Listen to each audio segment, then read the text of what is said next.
सकल निगमगेयं सर्वशब्दाभिधेयं नवजलधरकायं नौमि लक्ष्मी सहायं विघ्नौघवारणं सत्याशेषविश्वस्य कारणं करुणासिन्धुमानन्दतीर्थबन्धुं हरिं भजे अभ्रमं भङ्गरहितमजडं विमलं सदानन्दतीर्थमतुलं भजे तापत्रयापहम् भवति यदनुभावादेडमूकोऽपि वाग्मी जडमतिरपि जन्तुर्जायते प्राज्ञमौलिः सकलवचनचेतो देवता भारती सा मम वचसि निधत्तां सन्निधिं मानसे च आपादमौलिपर्यन्तं गुरूणामाकृतिं स्मरेत् तेन विघ्नाः प्रणश्यन्ति सिद्ध्यन्ति च मनोरथाः हरि ओम मಳೆ ಬರ್ತಾ ಇತ್ತ ಅಲ್ಲಿ ಓಹೋ ಸೃಷ್ಟಿಸ್ಥಿತ್ಯಪ್ಯಯೇಹ ನಿಯತಿ ದೃಶಿತಮೋ ಬಂಧಮೋಕ್ಷಾಶ್ಚ ಯಸ್ಮಾತ್ ಅಸ್ಯ ಶ್ರೀ ಬ್ರಹ್ಮರುದ್ರ ಪ್ರಭೃತಿ ಸುರನರದ್ವೀಷ ಶತ್ರುತ್ಮಕಸ್ಯ ವಿಷ್ಣೋರ್ವ್ಯಸ್ತಾಃ ಸಮಸ್ತಾಃ ಸಕಲಗುಣನಿಧಿಃ ಸರ್ವದೋಷವ್ಯಪೇತಃ ಪೂರ್ಣಾನಂದಾವ್ಯಯೋ ಯೋ गुरुरपि परमः चिन्तयेतं महान्तं जन्माद्यस्य यतोऽन्वयादितरतश्चार्थेष्वभिघ्नस्वराट् तेने ब्रह्म हृदाय आदिकवये मुह्यन्ति यं सूरयः तेजो वारिमृदां यथा विनिमयो यत्र त्रिसर्गो मृषा धाम्ना स्वेन सदा निरस्तकुहकं सत्यं परं धीमहि नारायणं नमस्कृत्य नरं चैव नरोत्तमं देवीं सरस्वतीं व्यासं ततो जयमुदीरयेत् हरिः ओं स्वस्तिस्तु सतां ನವರಾತ್ರಿಯ ಒಂದು ವಿಶೇಷವಾದ ಪರ್ವಕಾಲ ದುರ್ಗಾದೇವಿಯನ್ನ 9 ದಿನ 9 ರೂಪಗಳಿಂದ ಎಲ್ಲ ಸಾತ್ವಿಕರು ಪೂಜೆ ಮಾಡ್ತಾರೆ. ಅಂತಹ ನವದುರ್ಗಾ ರೂಪಿಣಿಯಾದಂತಹ ಮಹಾಲಕ್ಷ್ಮಿ ಸ್ವರೂಪಳಾದಂತಹ ದುರ್ಗಾದೇವಿಯನ್ನ ವಿಶೇಷವಾಗಿ ಆರಾಧನೆಯನ್ನ ಮಾಡುವಂತಹ ಅತ್ಯಂತ ಶ್ರೇಷ್ಠವಾದ ಪರ್ವಕಾಲ ಈ ನವರಾತ್ರಿ ಪರ್ವಕಾಲ. ಇಂಥ ಉತ್ಕೃಷ್ಟವಾದ ಕಾಲದಲ್ಲಿ ಅನೇಕ ಪ್ರದೇಶಗಳಲ್ಲಿ ಅನೇಕ ರೀತಿಯಾಗಿ ಆರಾಧನೆ ಮಾಡ್ತಾರೆ. ಕೆಲವರು ಶಕ್ತಿ ಆರಾಧನೆಯನ್ನ ಮಾಡ್ತಾರೆ, ಶಾಕ್ತರು. ವೈಷ್ಣವರು ವಿಷ್ಣುವಿನ ಆರಾಧನೆಯನ್ನ ಮಾಡ್ತಾರೆ. ಕೆಲವರು ನವರಾತ್ರಿಯಲ್ಲಿ ಮನೆಗಳಲ್ಲಿ ಈ ಗೊಂಬೆಗಳನ್ನ ಕೂಡಿಸ್ತಾರೆ. ಮತ್ತೆ ಕೆಲವರು ದೀಪ ಸ್ಥಾಪನೆಯನ್ನ ಮಾಡಿ 9 ದಿನ ಪೂರ್ತಿ ನಂದಾದೀಪ ನವರಾತ್ರಿ ಪೂರ್ತಿ ಅದನ್ನ ಕೆಲವರು ಮಾಡ್ತಾರೆ. ಒಟ್ನಲ್ಲಿ ನವರಾತ್ರಿ ಹಬ್ಬವನ್ನ ಇಡೀ ದೇಶದಾದ್ಯಂತ ನಾನಾ ವಿಧವಾದ ಆಚರಣೆಯನ್ನ ಮಾಡಿ ಆ ದೇವರ ಅನುಗ್ರಹವನ್ನ ಪ್ರಾರ್ಥನೆ ಮಾಡ್ತಾರೆ. ಅದರಂತೆ ನಮ್ಮ ಈ ಪ್ರದೇಶದಲ್ಲಿ ನವರಾತ್ರಿಯಲ್ಲಿ ಶ್ರೀನಿವಾಸನಿಗೆ ವಿಶೇಷವಾದ ಆರಾಧನೆ ಮಾಡೋದು ಅನುಚಾನವಾಗಿ ನಡ್ಕೊಂಡು ಬಂದಂತಹ ಸಂಪ್ರದಾಯ. ಶ್ರೀನಿವಾಸನ ಬ್ರಹ್ಮೋತ್ಸವ ಇದೇ ಕಾಲದಲ್ಲೇ ಇವತ್ತಿಂದಲೇ ಆರಂಭ ಅಂತ ಅನ್ನೋದಾಗಿದೆ. ಇಂಥ ವಿಶಿಷ್ಟವಾದಂತಹ ಪರ್ವಕಾಲದಲ್ಲಿ ಶ್ರೀನಿವಾಸನದ್ದೇ ಇನ್ನೊಂದು ರೂಪವಾದಂತಹ ಕೃಷ್ಣ, ಆ ಕೃಷ್ಣ ರೂಪದಲ್ಲಿ ಭಗವಂತ ತೋರಿಸಿದಂತಹ ವಿಚಿತ್ರವಾದ ಆ ಲೀಲೆಗಳೇನಿದೆ, ಆ ಲೀಲೆಗಳನ್ನ ನೋಡಿ ಎಲ್ಲ ಭಕ್ತರು ಏನ್ ಸಂತೋಷ ಪಟ್ಟರು. ಅದನ್ನ ಇವತ್ತು ನಾಳೆ ನಾಡಿದ್ದು ಒಂದ್ ಸ್ವಲ್ಪ ಹೊತ್ತುಗಳ ಕಾಲ ಅನುಸಂಧಾನ ಮಾಡಿದ್ರೆ ನವರಾತ್ರಿಯನ್ನ ಚೆನ್ನಾಗಿ ಅನುಷ್ಠಾನವನ್ನು ಮಾಡಿದಂತಹ ಒಂದು ಧನ್ಯತೆ ನಮಗೆ ಬರುತ್ತೆ. ಆ ದೃಷ್ಟಿಯಲ್ಲಿ 9ನೇ ಸ್ಕಂದ, ನಾವು ಈಗ ಮುಂದೆ ಒಂಥರ ಹಿಂದೆ ಬಂದಂಗ ಆಗೋಯ್ತು. ಈಗ 11ನೇ ಸ್ಕಂದ ಮುಗಿದಿದೆ, ಇನ್ನೇ 12ನೇ ಸ್ಕಂದ ನಾವು ಮುಗಿಸ್ಬಿಡ್ಬೇಕು. ಇವಾಗ ಶ್ರೀನಿವಾಸ ಬೇರೆ ಅಲ್ಲ, ಕೃಷ್ಣ ಬೇರೆ ಅಲ್ಲ. ಆದ್ದರಿಂದ ಕೃಷ್ಣನ ಕಥೆ ಇಲ್ಲೂ ಶ್ರೀನಿವಾಸನ ಮಹಿಮೆನೇ ಬಂದಿರೋದು. ಪರೀಕ್ಷಿತ ಮಹಾರಾಜರು ಈಗಾಗಲೇ 6 ದಿನ ಮುಗ್ದೋಗಿದೆ, ಒಂದು ಲೋಟ ನೀರು ಕುಡಿದಿಲ್ಲ, ಆಹಾರ ತಿಂದೇ ಇಲ್ಲ. ಪ್ರಾರ್ಥನೆ ಮಾಡ್ತಾರೆ, ಸ್ವಾಮಿ, ಯಾವ ಕಥೆಯನ್ನ ಕೇಳೋದ್ರಿಂದ ಕಲಿಯ ದೋಷ ದೂರ ಆಗತ್ತೋ, ಮನಸ್ಸು ಶುದ್ಧವಾಗತ್ತೋ ಆ ಕಥೆಯನ್ನ ನೀವು ನಮಗೆ ನಿರೂಪಣೆ ಮಾಡಬೇಕು ಅಂತ ಭಕ್ತಿಯಿಂದ ಪ್ರಾರ್ಥನೆ ಮಾಡಿದಾಗ ಶುಕಾಚಾರ್ಯ ಕೇಳ್ತಾರೆ, ಅಲ್ಲಪ್ಪ ನಾನು ಮಾಡ್ತೀನಿ, ನಂದು ಕೆಲಸನೇ ಉಪವಾಸ ಇರೋದು, ಆ ಟೈಮಲ್ಲಿ ಏನ್ ಸಿಗುತ್ತೋ ತಿನ್ನೋದು ನಮ್ ಕೆಲಸ, ನೀನು ರಾಜ, ಹಸಿವಾಗೋದಕ್ಕಿಂತ ಮೊದಲೇ ನೀನು ಊಟ ಗೀಟ ಮಾಡ್ಕೊಂಡಿದ್ದವನು ಅಂತ ನೀನು 6 ದಿನ ಒಂದ್ ಲೋಟ ನೀರು ಕುಡಿದೆ ಇದೆಯಲ್ಲ, ಹಸಿವು ಬಾಯಾರಿಕೆ ತಡ್ಕೊಳ್ಳೋದು ತುಂಬಾ ಕಷ್ಟ. ಹಾಗಿರುವಾಗ ನೀನ್ ಹೇಗಿದ್ಯಪ್ಪ ಇಷ್ಟು ವರ್ಷ ಇಷ್ಟು ದಿವಸ ಅಂತ ಕೇಳಿದ್ದಕ್ಕೆ ಅವನಂತಾನೆ, ಸ್ವಾಮಿ ಹಸಿವು ಬಾಯಾರಿಕೆ ಎಲ್ಲ ಮನಸ್ಸಿಗೆ ಸಂಬಂಧಪಟ್ಟಿದ್ದು, ಆದ್ದರಿಂದ ಮನಸ್ಸನ್ನ ಒಂದನ್ನು ಗಟ್ಟಿ ಮಾಡ್ಕೊಂಡ್ಬಿಟ್ರೆ ಆ ಟೈಮು ಹೊಟ್ಟೋಗುತ್ತೆ. ಮೇಲಾಗಿ ನಾನೀಗ ದೇವರ ಕಥೆಯನ್ನ ಕೇಳ್ತಾ ನಿಮ್ ಬಾಯಿಂದ ಏನ್ ದೇವರ ಮಹಿಮೆ ಬರ್ತಾ ಇದೆ ಅದನ್ನ ನಾನು ಶ್ರವಣ ಮಾಡ್ತಾ ಇರೋದ್ರಿಂದ ನನಗೆ ಯಾವ ಹಸಿವು ಇಲ್ಲ, ಯಾವ ಬಾಯಾರಿಕೆನೂ ಇಲ್ಲ ಅಂತ ಅವನು ಹೇಳ್ತಾನೆ.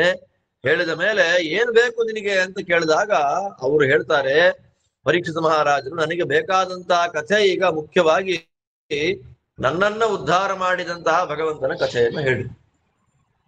ರಾಮ ಕೃಷ್ಣ ನರಸಿಂಹ ಎಲ್ಲ ಬೇರೆ ಬೇರೆ ಆಯ್ತು, ಈಗ ನನ್ನನ್ನ ಉದ್ಧಾರ ಮಾಡಿದ್ದು ಕೃಷ್ಣ ರೂಪ. ನಾನಿಲ್ಲೇ ಕೂತ್ಕೊಂಡು ಭಾಗವತ ಕೇಳ್ತಾ ಇದ್ದೀನಿ ಅಂದ್ರೆ ಅದು ಕಾರಣ. ಆದ್ದರಿಂದ ಆ ಕೃಷ್ಣ ರೂಪದ ಬಗ್ಗೆ ನನಗೆ ನೀವು ವಿಶೇಷವಾಗಿ ತಿಳಿಸಿಕೊಡ್ಬೇಕು ಅಂತ ಭಕ್ತಿಯಿಂದ ಪ್ರಾರ್ಥನೆ ಮಾಡಿದಾಗ ಶುಕಾಚಾರ್ಯ ಅಂತಾರೆ, ದೇವರ ಕಥೆ ಅದು ಹೇಗೆ ಅಂದ್ರೆ ಗಂಗೆ ಇದ್ದ ಹಾಗೆ. ಆ ಗಂಗೆ 3 ರೀತಿಯಲ್ಲಿ ಬಂದು, ಗಂಗೆ ತ್ರಿಮೂರ್ತಿಗಳಿಗೂ ಸಂಬಂಧಪಟ್ಟವಳು ಅಲ್ವಾ? ಹೇಗೆ ತ್ರಿವಿಕ್ರಮನ ಪಾದದ ಅಡಿಯಿಂದ ಹುಟ್ಟಿ ಬಂದ್ಲು, ಬ್ರಹ್ಮನ ಕಮಂಡಲುವಿಗೆ ಸೇರ್ಕೊಂಡ್ಲು, ಶಿವನ ತಲೆ ಮೇಲಿದ್ದಾಳೆ.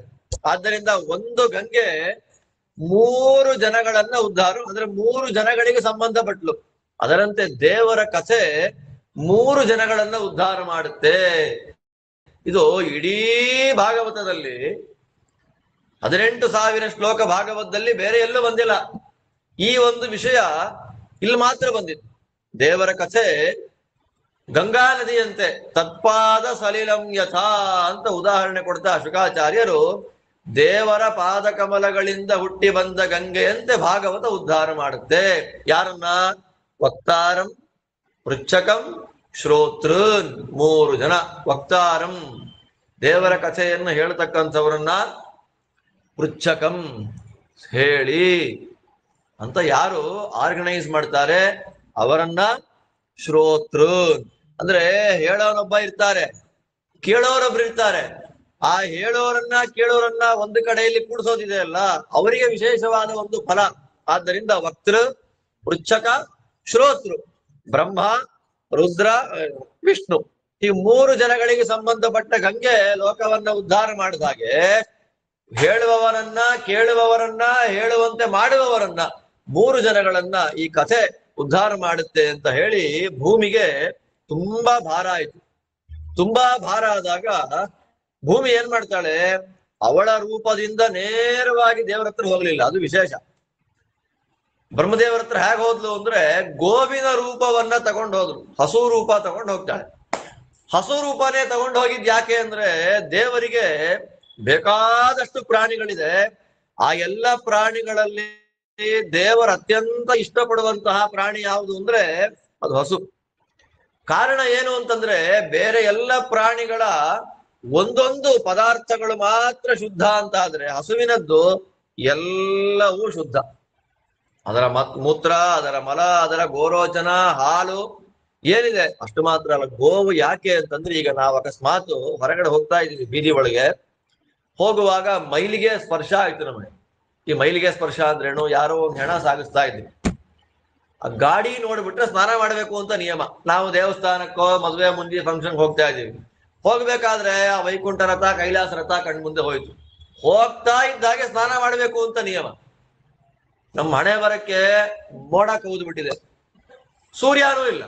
ಸೂರ್ಯನ್ ನೋಡ್ಬಿಟ್ರೆ ಎಲ್ಲ ಶುದ್ಧಿ ಅಂತ ಅರ್ಥ. ಸೂರ್ಯನೂ ಇಲ್ಲ. ನಾವೇನ್ ಮಾಡ್ಬೇಕು ಅಂದ್ರೆ ಎಲ್ಲಾದ್ರೂ ಹಸು ಹೋಗ್ತಾ ಇದ್ರೆ ಅದನ್ನ ಮುಟ್ಬಿಟ್ರೆ ಅಂದ್ರೆ ಗೋವು ಎಷ್ಟು ಪರಿಶುದ್ಧವಾದ ಪ್ರಾಣಿ ಅಂದ್ರೆ ನಮ್ಮ ಎಲ್ಲ ಮೈಲಿಗೆಗಳನ್ನ, ದುಷ್ಟತನವನ್ನ, ದುಷ್ಟರ ಬಾಧೆಗಳನ್ನು ದೂರ ಮಾಡುವಂತಹ ಪ್ರಾಣಿ ಗೋವು. ಅಷ್ಟು ಮಾತ್ರ ಅಲ್ಲ, ದೇವರಿಗೆ ಅಭಿಷೇಕ ಅಂತ ಮಾಡ್ತಾರೆ, ಪಂಚಾಮೃತ ಅಭಿಷೇಕ ಅಂತ ಮಾಡ್ತಾರೆ. ಆ ಪಂಚಾಮೃತಗಳು ಈ ಬಾಳೆಹಣ್ಣು ಎಲ್ಲ ಹಾಕ್ತಿವಿ ಬಿಡ್ರಿ, ನಾವು ತಿನ್ಬೇಕು ಹಾಕೊಂತೀವಿ ಅಷ್ಟೇ. ಪಂಚಾಮೃತಗಳು ಅಂದ್ರೆ ಹಸುವಿನಿಂದ ಬಂದ ಪದಾರ್ಥಗಳು ಅತ್ಯಂತ ಪ್ರಧಾನ. ಆದ್ದರಿಂದ ಪಂಚಗವ್ಯ, ಪಂಚಾಮೃತ ಹಸುಗೆ ಸಂಬಂಧಪಟ್ಟಿದ್ದೆ. ಆದ್ದರಿಂದ ಅದರಲ್ಲಿ ಒಂದು ಹಾಲು, ಈಗ ಡೈರೆಕ್ಟ್ ಆಗಿ ಮೊಸರು ಬರಲ್ಲ, ಹಾಲು ಬರುತ್ತೆ. ನಾವೇನಾದ್ರೂ ಪಾಪ ಮಾಡಿದ್ವಿ ಅಂತ ನಮಗೆ ಅನಿಸ್ಬಿಟ್ರೆ ಮನಸ್ಸಿನಲ್ಲಿ ಏನ್ ಮಾಡ್ಬೇಕು ಅಂದ್ರೆ ದೇವರಿಗೆ ಕ್ಷೀರಾಭಿಷೇಕ ಮಾಡಿಸ್ಬೇಕು. ದೇವರಿಗೆ ಹಾಲು ಅಭಿಷೇಕ ಯಾಕೆ ಮಾಡೋದು ಅಂದ್ರೆ, ಗೊತ್ತಿದ್ದೋ ಗೊತ್ತಿಲ್ದೇನೋ ತಪ್ಪುಗಳಾಗಿದ್ರೆ ದೇವರಿಗೆ ಹಾಲು ಹಾಕ್ಬಿಟ್ರೆ ಆ ಪಾಪಗಳ ಪರಿಹಾರ ಆಗುತ್ತೆ ಅಂತ. ಆದ್ರಿಂದ ಇದೆಲ್ಲವನ್ನ ಕೊಡುವಂತಹ ಪ್ರಾಣಿ ಅದು ಗೋವು. ಮತ್ತೆ ಯಜ್ಞ ಆಗಬೇಕು, ತುಪ್ಪ ಬೇಕು ಅಂದ್ರೆ ಗೋವು ಬೇಕೇ. ಗೋವಿನ ಬಗ್ಗೆ ಲಕ್ಷ್ಯ ಇದೆ. ಗೋವಿಗೆ ಒಂದು ನಮಸ್ಕಾರ ಮಾಡಿಬಿಟ್ರೆ ಸಾಕು. ಗೋಸಾವಿತ್ರಿ ಸ್ತೋತ್ರ ಅಂತ ಬರುತ್ತೆ. ಬೇರೆ ಬೇರೆ ರೂಪ ತಗೋಬಹುದಾಗಿತ್ತು ಭೂದೇವಿ. ಗೋರೂಪವನ್ನೇ ಯಾಕೆ ತಗೊಳ್ಳು ಅಂದ್ರೆ ಮಹಾಭಾರತದ ಉಲ್ಲೇಖ ಬರುತ್ತೆ. ದೇವರು ತುಂಬಾ ದೊಡ್ಡ ಒಂದು ಪ್ರಾಣಿ ಸೃಷ್ಟಿ ಮಾಡ್ತಾನೆ. ಸೃಷ್ಟಿ ಮಾಡಿದ ಮೇಲೆ ನೋಡ್ರಪ್ಪ, ನನಗದ್ ಕಂಡ್ರೆ ತುಂಬಾ ಇಷ್ಟ, ನೀವೆಲ್ಲ ಅದ್ರಲ್ಲಿ ಸೇರ್ಕೊಂಡ್ಬಿಡಿ ಅಂತಂತ. ಎಲ್ಲ ಸೇರ್ಕೊಂಡ್ರು. ಕಾಲಲ್ಲಿ, ಕಿವಿಲಿ, ತಲೆಯಲ್ಲಿ, ಮೂಗಲ್ಲಿ, ಕೊಂಬಿಂದ ಹಿಡಿದು ಬಾಲದ ತನಕ, ಬಾಲದಲ್ಲಿರೋ ಕೂದಲಲ್ಲೂ ಸೇರ್ಕೊಂಡ್ಬಿಟ್ರು ದೇವತೆಗಳು. ಲಕ್ಷ್ಮೀ ದೇವಿಗೆ ವಿಷಯ ಲೇಟಾಗಿ ಗೊತ್ತಾಯ್ತು. ಲಕ್ಷ್ಮೀ ದೇವಿ ಗೊತ್ತಾಗದೇ ಇರೋದೇ ಇಲ್ಲ. ಬೇಕು ಅಂತ ಗೋವತ್ರ ಬರ್ತಾನೆ, ನಂಗೊಂದ್ ಸ್ವಲ್ಪ ಜಾಗ ಕೊಡಮ್ಮ ಅಂತ ಕೇಳಿದ್ದಕ್ಕೆ ಗೋವಂತು ಎಲ್ಲ ಮುಗಿದೋಗಿದ್ಯಮ್ಮ, 2 ಉಳಿದಿರೋದು. ಎಲ್ಲ ಜನ ಅದನ್ನ ಆಚೆ ಹಾಕ್ತಾರೆ. ನನ್ನ ಮಲ, ನನ್ನ ಮೂತ್ರ, ಅದರಲ್ಲಿ ನೀನು ಬಾ ಅಂತ ಕೇಳ್ಬೇಕು. ನನಗೆ ಒಂಥರ ನಾಚಿಕೆ. ಮಲಮೂತ್ರದಲ್ಲಿ ಕೂತ್ಕೋ ಅಂದ್ರೆ ನಾಚಿಕೆ. ನಿನ್ನಿಷ್ಟ ಅಂದಾಗ ಎಲ್ಲಾ ದೇವತೆಗಳು ಆಸೆ ಪಟ್ಟು ನಿನ್ನಲ್ಲಿ ಕೂತಿರುವಾಗ ನಿನ್ನ ಮಲಮೂತ್ರ ಅಸಖ್ಯ, ನಾನು ಕೂತ್ಕೊಂತೀನಿ ಅಂತಂದು ಲಕ್ಷ್ಮಿ.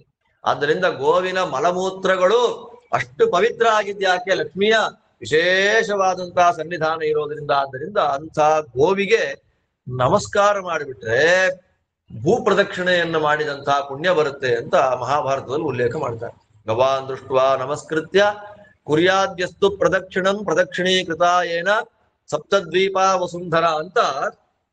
ಇಡೀ ಭೂಮಿಗೆ ಪ್ರದಕ್ಷಿಣೆಯನ್ನು ಮಾಡಿದ ಪುಣ್ಯ ಬರಬೇಕು ಅಂತಂದ್ರೆ ಹಸು ಒಂದ್ ಕಡೆ ಕೂತಿದೆ, ನಾ ಅರ್ಜೆಂಟಾಗಿ ಹೋಗ್ತಾ ಇದ್ದೀನಿ ಅಂತ ಹಸುವಿಗೆ ಎಡಭಾಗದಲ್ಲಿ ಯಾವತ್ತೂ ಹೋಗ್ಬಾರ್ದು. ಹಸುವಿಗೆ ಯಾವತ್ತು ಬಲಭಾಗದಲ್ಲೇ ಗಾಡಿ ಹೋಗ್ತಾ ಇದ್ರು, ಬಲಭಾಗದಲ್ಲೇ ಗೋವಿಗೆ ಪ್ರದಕ್ಷಿಣೆ ಕಾಲದಲ್ಲಿ ಹೋಗ್ಬೇಕು, ಎಲ್ಲ ಶಾಸ್ತ್ರ. ಆದ್ರಿಂದ ಅಂತಹ ಗೋವು ಅತ್ಯಂತ ಉತ್ಕೃಷ್ಟವಾದ ಪ್ರಾಣಿ. ಆದ್ದರಿಂದ ಆ ಗೋರೂಪದಿಂದ ಬ್ರಹ್ಮದೇವರ ಮನೆಗೆ ಹೋದ್ಲು. ಬ್ರಹ್ಮದೇವರಂತಾರೆ, ಯಾಕಮ್ಮ ಬಂದೆ ಅಂತ. ಅಳ್ತಾ ಇದ್ದೀನಿ ನೋಡ್ ನಾನು. ಏನಕ್ಕೆ ಅಳ್ತಾ ಇದ್ಯಾ? ಸಿಕ್ಕಾಪಟ್ಟೆ ಭಾರ ಜಾಸ್ತಿ ಆಗೋಗಿದೆ. ಏನ್ ರಾಕ್ಷಸರೆಲ್ಲ ತ್ರೇತಾಯುಗದಲ್ಲಿ ರಾಕ್ಷಸರ ವೇಷ ಹಾಕೊಂಡೇ ಇದ್ರು. ಕಲಿಯುಗ ದ್ವಾಪರ ಕಲಿ ಹತ್ತತ್ರ ಇದೆ ಅಲ್ಲ, ವೇಷ ಹಾಕೊಂಡಿದ್ದಾರೆ. ಕ್ಷತ್ರಿಯರ ವೇಷ, ಆ ವೇಷ, ಈ ವೇಷ ಹಾಕೊಂಡಿದ್ದಾರೆ. ಅವ್ರ ಭಾರ ಜಾಸ್ತಿ ಆಗೋಗಿದೆ.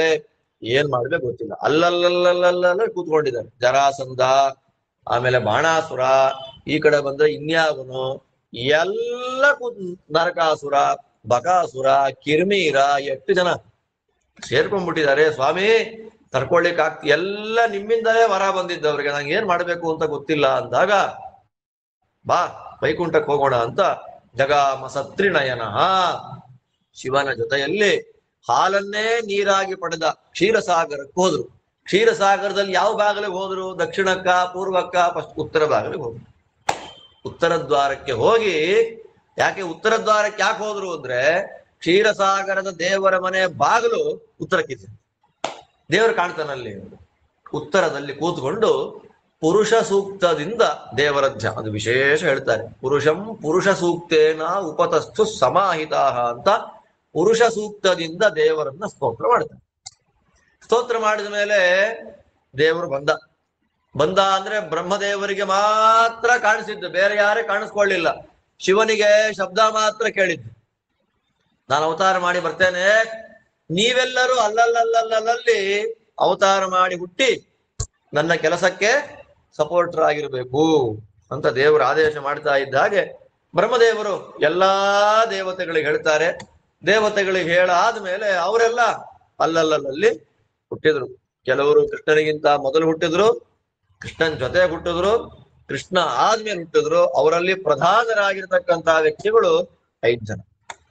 ಆ 5 ಜನ ಯಾರು? ಪಂಚ ಇಂದ್ರರು ಅಂತ. ಆ 5 ಜನ ಒಂದೊಂದು ಕಲ್ಪದಲ್ಲಿ ಇಂದ್ರ ಪದವಿಯಲ್ಲಿ ಕೂತಿದ್ದವರು. ಅವ್ರು ಯಾರು ಅಂದ್ರೆ ದ್ರೌಪದಿಯ ಗಂಡನು. ಯಾರವ್ರು? 5 ಜನ ಪಾಂಡವರು. ದೇವರು ಮಾಡುವ ಭೂಭಾರ ಹರಣದ ಕಾರ್ಯದಲ್ಲಿ ದೊಡ್ಡ ಸಪೋರ್ಟ್ ಅನ್ನು ಮಾಡ್ಲಿಕ್ಕೆ ಅವತಾರ ಮಾಡಿದ ಪಂಚೇಂದ್ರೋಪಾಖ್ಯಾನ ಅಂತಲೇ ಬರುತ್ತೆ ಮಹಾಭಾರತದಲ್ಲಿ. ಅವ್ರ ಧರ್ಮರಾಜ ಇಂದ್ರ ಆಗಿದ್ದ, ಅರ್ಜುನ ಅಂತೂ ಇಂದ್ರನೇ. ಅದಾದ್ಮೇಲೆ ವಾಯುದೇವರು ಭೀಮ ರೋಚನ ಅನ್ನುವ ಹೆಸರಿನಿಂದ ಇಂದ್ರ ಪದವಿಯಲ್ಲಿದ್ರು. ಅಶ್ವಿನಿ ದೇವತೆಗಳು ಇಂದ್ರ ಪದವಿಯಲ್ಲಿದ್ರು. 5 ಜನ ಇಂದ್ರರೇ ಅವರು. ಅವರೆಲ್ಲ ಮಹಾನುಭಾವರು ಕೃಷ್ಣದೇವರಿಗೆ ಸೇವೆಯನ್ನು ಮಾಡಬೇಕು ಅಂತ ಹುಟ್ಟು ಬಂದಿದ್ದಾರೆ. ಸತ್ಯಭಾಮ ರುಕ್ಮಿಣಿ ರೂಪದಿಂದ ಸಾಕ್ಷಾತ್ ಲಕ್ಷ್ಮೀದೇವಿ, ಮತ್ತೆ ಇನ್ನು 6 ಜನ ಇದ್ದಾರೆ ನೋಡಿ. ಆ 6 ಜನ ಷಣ್ಮಹಿಷಿಯರು. ಯಾರ್ಯಾರವರು? ಜಾಂಬವತಿ, ನೀಲಾ, ಮಿತ್ರವಿಂದ, ಲಕ್ಷಣ, ಕಾಳಿಂದಿ, ಭದ್ರ. ಈ 6 ಜನ ಬೇರೆ ಯಾವ ಅವತಾರದಲ್ಲೂ ಕೆಳಗಿಳಿದು ಬರಲ್ಲ. ದೇವರು ಕೃಷ್ಣನಾಗಿ ಬಂದಾಗ ಮಾತ್ರ ಬರ್ತಾರೆ.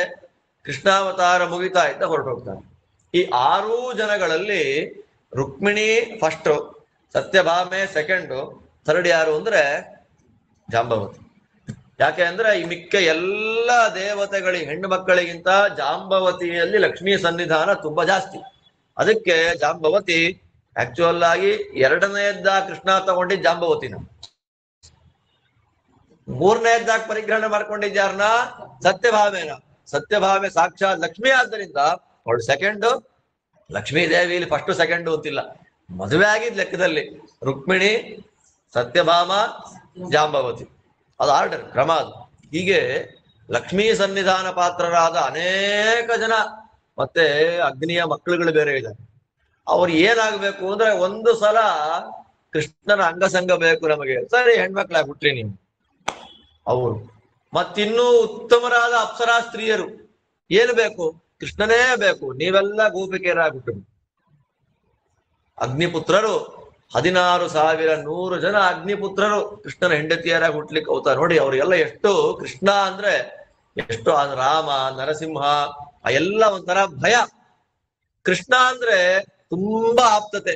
ಈ ಕಾರಣದಿಂದ ಅವರೆಲ್ಲರನ್ನ ಉದ್ಧಾರ ಮಾಡಬೇಕು, ದುಷ್ಟರನ್ನು ನಾಶ ಮಾಡಬೇಕು ಅಂತ ಭಗವಂತ ಅವತಾರ ಮಾಡಬೇಕು ಅಂತ ಸಂಕಲ್ಪವನ್ನ ಮಾಡ್ಕೊಳ್ತಾ ಇದ್ದ ಹಾಗೆ ಇಲ್ಲಿ ಭೂಮಿಲಿ ಏನಾಗಿದೆ, 9ನೇ ಸ್ಕಂದಲ್ಲಿ ಹೇಳಿದೆ ಈ ಯಾದವ ಚರಿತ್ರೆಯನ್ನು.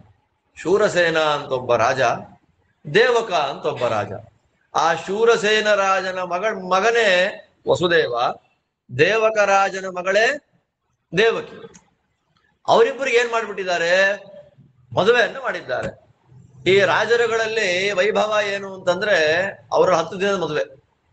ಕ್ಷತ್ರಿಯರಲ್ಲಿ 10 ದಿನದ ಮದುವೆನಲ್ಲಿ ಆ ಮದುವೆ ಕೊನೆ ಆಗೋದು ಯಾವಾಗ ಅಂದಾಗ ಊರಲ್ಲೆಲ್ಲ ಮೆರವಣಿಗೆ ಆಗ್ಬೇಕು ಅವ್ರಿಗೆ. ನಮ್ಮಲ್ಲೆಲ್ಲ ಹೆಂಗೆ ಅನುಷ್ಠಾನ ಅಂತಂದ್ರೆ ಬ್ರಾಹ್ಮಣ ವೈಶ್ಯರ ಮದುವೆಗಳ ಅನುಷ್ಠಾನ ಹೆಂಗೆ, ಹಿಂದಿನ ದಿವಸ ಮೆರವಣಿಗೆ ಮಾಡಿ ಊರಿಗೆಲ್ಲ ಪರಿಚಯ ಮಾಡಿಸಿ 4ನೇ ದಿನ ಕನ್ಯಾದಾನ ಅಂತ ಮಾಡ್ತಾರೆ. ಕ್ಷತ್ರಿಯರಲ್ಲಿ ಹಂಗಲ್ಲ, ಕನ್ಯಾದಾನ ಎಲ್ಲ ಮಾಡಿ ಕೊನೆಯ ದಿನ ಊರೆಲ್ಲ ಮೆರವಣಿಗೆಯನ್ನ ಮಾಡಿ ಕಳಿಸ್ಕೊಡೋದು. ಹಾಗೆ ಇಲ್ಲಿ ಮೆರವಣಿಗೆ ಆಗ್ತಾ ಇದೆ. ಮೆರವಣಿಗೆ ಆಗುವಾಗ ಕಸಿನ್ ಬ್ರದರ್ ಕಂಸ ಅವನೇನ್ ಮಾಡಿದಾನೆ, ರಥವನ್ನು ನನ್ನ ತಂಗಿ ರಥ ನಾನು ಓಡಿಸ್ತೀನಿ, ಬಿಟ್ಟು ಬರ್ತೀನಿ ಅಂತ ರಥ ಹತ್ತಿದಾನೆ. ಹತ್ತಿ ಮೆರವಣಿಗೆ 2 ಹೆಜ್ಜೆ ಮುಂದೆ ಬರ್ತಾ ಇದ್ದ ಹಾಗೆ ಅಶರೀರವಾಣಿ ಕೇಳಿಸ್ತು. ಆ ಅಶರೀರವಾಣಿ ಯಾರು ಹೇಳಿದ್ದು? ವಾಯುದೇವರು. ಅವ್ರು ಹೇಳ್ತಾರೆ ಏನಂತ, ಅಸ್ಯಾಸ್ತ್ವಾಮಷ್ಟಮೋ ಗರ್ಭ. ಏ ಮೂಢ, ನೀನ್ ಯಾರನ್ನ ಕರ್ಕೊಂಡು ಹೋಗ್ತಾ ಇದ್ಯಾ, ಅವಳಲ್ಲಿ ಹುಟ್ಟುವ 8ನೇ ಮಗುವೆ ನಿನ್ ಮುಗಿಸ್ಬಿಡುತ್ತೆ ಅಂದಾಗ ಅವನು 8ನೇದು ಯಾಕೆ, ಅವಳು ಈಗಲೇ ಮುಗಿಸ್ಬಿಡ್ತೀನಿ ನಾನು ಅಂತ ಕತ್ತಿ ತಗೊಂಡ ಅವಳ ಕುತ್ತಿಗೆಯನ್ನು ಕತ್ತರಿಸ್ಬೇಕು ಅಂತ ನೋಡಿದಾಗ ವಸುದೇವ ಅಂತಾನೆ, ಬಿಟ್ಬಿಡೀಗ, ಎಷ್ಟು ಮಕ್ಳು ಹುಡ್ತಾರೋ ನಿನ್ ಕೊಟ್ಬಿಡ್ತೀನಲ್ಲ, ಏನ್ ಬೇಕಾದ್ರೂ ಮಾಡ್ಕೊಂಡು. ಸರಿ, ಬಚಾವಾದ್ರು.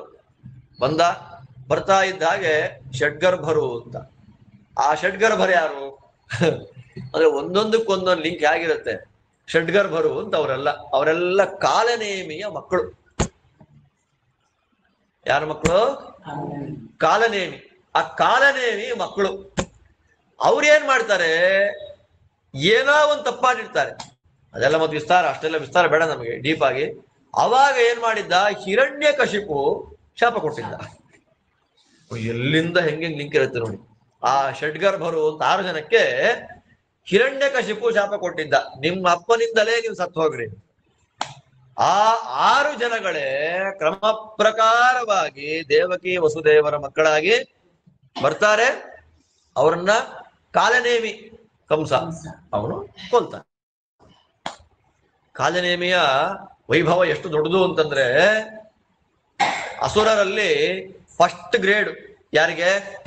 ಫಸ್ಟ್ ರ್ಯಾಂಕ್ ಕಲಿ. ಸೆಕೆಂಡ್ ರ್ಯಾಂಕ್ ಯಾರು? ಮೊದಲನೇ ರ್ಯಾಂಕ್ ದೈತ್ಯರಲ್ಲಿ ಫಸ್ಟ್ ರ್ಯಾಂಕ್ ಯಾರಿಗೆ? ಕಲಿಗೆ. ಸೆಕೆಂಡ್ ರ್ಯಾಂಕ್ ಯಾರಿಗೆ? ಕಾಲನೇಮಿಗೆ. ಮೂರನೇವನ್ ಯಾರು? ವಿಪ್ರಚಿತ್ತಿ. ಆ ವಿಪ್ರಚಿತ್ತಿ ಅಂತನ್ನೋನೆ ಜರಾಸಂಧ. ಆದ್ದರಿಂದ ಎಲ್ಲ ಒಟ್ಟಿಗೆ ಇಟ್ಬಿಟ್ಟಿದ್ದಾರೆ ಕೃಷ್ಣದೇವರ ಮನೆಯಲ್ಲಿ. ಅವನು ಸುತ್ತಕೊಂಡಿದ್ದಾರೆಲ್ಲ.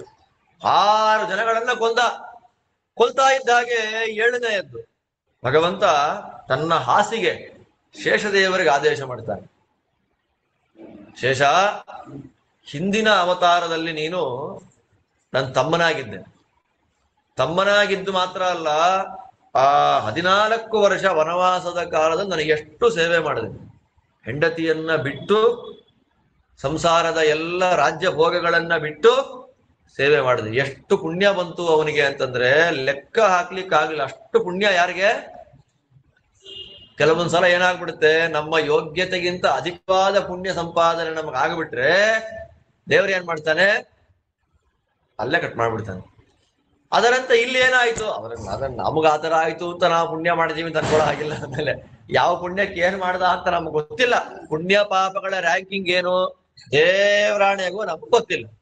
ಇಲ್ಲೇನಾಗಿದೆ, ಲಕ್ಷ್ಮಣನಿಗೆ ತುಂಬಾ ಪುಣ್ಯ ಆಯ್ತಲ್ಲ, ಆ ಪುಣ್ಯ ಕಳೆಯೋದು ಹೇಗೆ? ದೇವರಂತಾನೆ ಅಣ್ಣನಾಗಿ ಹೋಗ್ಬಿಡು ನೀನು. ಅಣ್ಣನಾಗಿ ಹೋದ್ರೆ ಏನಾಗತ್ತೆ? ನಮಸ್ಕಾರ ಮಾಡ್ಬೇಕಾಗತ್ತೆ ನಾನು ನಿನಗೆ.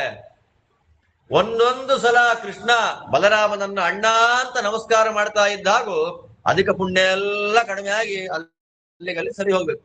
ಸರಿ ಬರ್ತಾ ಇದ್ದ ಹಾಗೆ ಆ ಶೇಷ ಏನ್ ಮಾಡಿದ? ದೇವಕಿಯ ಗರ್ಭದ ಒಳಗೆ ಪ್ರವೇಶ ಮಾಡ್ತಾ ಇದ್ದ ಹಾಗೆ ದೇವರು ಮಲಗಿದ್ದಾನೆ. ಯೋಗಮಾಯಾದೇವಿ ಅಂತ ಬಂದು. ಆ ಯೋಗಮಾಯಾದೇವಿ ಯಾರು? ಸಾಕ್ಷಾತ್ ಭಗವಂತನ ಹೆಂಡತಿ. ದೇವರಿಗೆ 3 ಹೆಂಡತಿಯರು, ಶ್ರೀ, ಭೂ, ದುರ್ಗಾ. ಲಕ್ಷ್ಮಿ ಒಂದೇ ರೂಪ, ಆ ದುರ್ಗಾ ರೂಪವೇ ಯೋಗಮಾಯ. ಇದನ್ನ ಆರ್ಯ ಅಂತ ಕರೀತಾರೆ. ಈ ಯೋಗಮಾಯಾದೇವಿಗೆ ಆರ್ಯ ಅಂತ ಹೆಸರು. ಹರಿವಂಶದಲ್ಲಿ ಈ ಕಥೆ ಹೇಳುವಾಗ ಆರ್ಯಾಸ್ತವ ಅಂತ ಆರ್ಯಾದೇವಿಯನ್ನ ಸ್ತೋತ್ರ ಮಾಡುವ ಒಂದು ಸ್ತೋತ್ರವೇ ಇದೆ, ಆರ್ಯಾಸ್ತವ. ಆರ್ಯಾದೇವಿ ಅವಳಿಗೆ ಕೃಷ್ಣ ಆದೇಶ ಮಾಡ್ತಾನೆ, ನೋಡು ನೀನ್ ನನ್ನ ತಂಗಿಯಾಗಿ ಹುಟ್ಟಬೇಕು. ನೋಡಿ, ಹೆಂಡತಿಯನ್ನ ತಂಗಿಯಾಗಿ ಹುಟ್ಟುವ ಅಂತ ಹೇಳಿದ್ರು. ತಂಗಿಯಾಗಿ ಹುಟ್ಟು ಬರಬೇಕು. ಬಟ್ ತಂಗಿಯಾಗಿ ಈ ಜನ್ಮದಲ್ಲಿ ದುರ್ಗಾ ರೂಪಕ್ಕೂ ನನಗೂ ವಿವಾಹ ಇಲ್ಲ. ಶ್ರೀಭೂ ರೂಪಗಳಿಗೇನಿದೆ? ಕಲ್ಯಾಣ ಇದೆ. ಸತ್ಯಭಾಮ ರುಕ್ಮಿಣಿ. ದುರ್ಗಾ ರೂಪ ಏನಾಗ್ಬಿಡ್ತು? ತಂಗಿಯಾಗಿ ಬಂದ್ಬಿಡ್ತು. ಆದ್ದರಿಂದ ದುರ್ಗಾ ರೂಪದ ಜೊತೆಯಲ್ಲಿ ಭಗವಂತನಿಗೆ ಕಲ್ಯಾಣೋತ್ಸವ ಅನ್ನೋದಿಲ್ಲ. ಹುಟ್ಟು ಬಾ. ಎಲ್ಲಿ ಹುಟ್ಟು ಬರ್ಬೇಕು ನೀನು? ಯಶೋದೆಯಲ್ಲಿ ಹುಟ್ಟಿ ಬರಬೇಕು. ಹುಟ್ಟಿ ಬರೋದಕ್ಕಿಂತಲೂ ಮೊದಲಿಗೆ ನೀನ್ ಏನ್ ಮಾಡಬೇಕು? ಈ ದೇವಕಿಯ 7ನೇ ಗರ್ಭ ಇದೆಯಲ್ಲ, ಅದನ್ನ ತೆಗೆದು ರೋಹಿಣಿಯಲ್ಲಿ ಹಾಕ್ಬೇಕು. ಇಷ್ಟು ಕೆಲಸ ನೀನು ಮಾಡಬೇಕು ಅಂತ ಹೇಳಿದಾಗ ದುರ್ಗಾದೇವಿ ದೇವರಿಗೆ ಪ್ರದಕ್ಷಿಣೆಯಿಂದ ಬಂದು ಈ ಕಡೆ ಮುಂದೆ ಬರುವಾಗ ದೇವರಂತಾನೆ, ನಿನ್ನಗಳು ವಿಶೇಷವಾಗಿ ಸ್ತೋತ್ರ ಮಾಡ್ತಾರಮ್ಮ. ಆರ್ಯ, ಚಂಡಿಕಾ, ಅಂಬಿಕಾ, ದುರ್ಗಾ, ಪರಮೇಶ್ವರಿ, ಶಾರದಾ, ಎಲ್ಲ ಹೆಸರುಗಳಿಂದ ಅಲ್ಲಲ್ಲಿ ವಾಸ ಮಾಡತಕ್ಕ ಭಕ್ತರೆಲ್ಲ ನಿನ್ನನ್ನ ವಿಶೇಷವಾಗಿ ಸ್ತೋತ್ರ ಮಾಡ್ತಾರೆ ಅಂತ ಹೇಳಿಬಿಟ್ಟ ಕೃಷ್ಣ. ಹೇಳಾದ್ಮೇಲೆ ಅವಳು ನಮಸ್ಕಾರ ಮಾಡಿದಳು, ಬಂದ್ಲು. ದೇವಕಿಯ ಆ 7ನೇ ಗರ್ಭವನ್ನ ತೆಗೆದು ರೋಹಿಣಿ ರೋಹಿಣಿ ಬೇರೆ ಯಾರು ಅಲ್ಲ, ವಸುದೇವರ ಹೆಂಡತಿನೇ, ಹಾಕಿದಳು.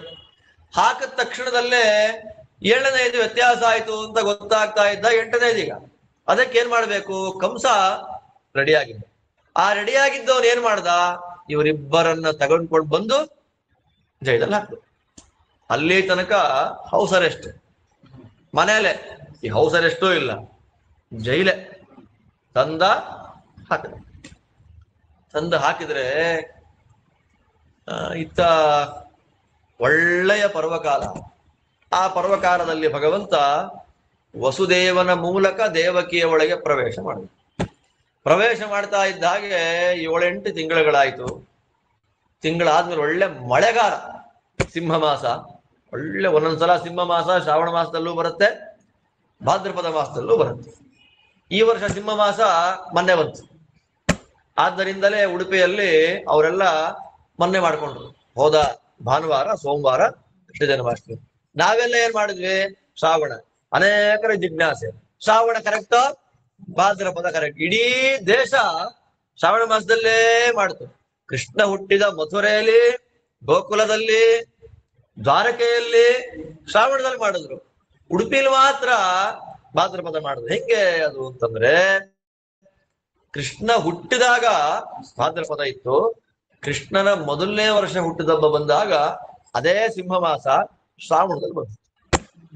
ಹುಟ್ಟಿದಬ್ಬ ಹೆಚ್ಚಿಸಿ ಮಾಡಬೇಕು ಅಂತ ಹೇಳ್ತಾರಲ್ಲ, ನಾವು ಆ ನಿಯಮ ಇಟ್ಕೊಂಡ್ವಿ.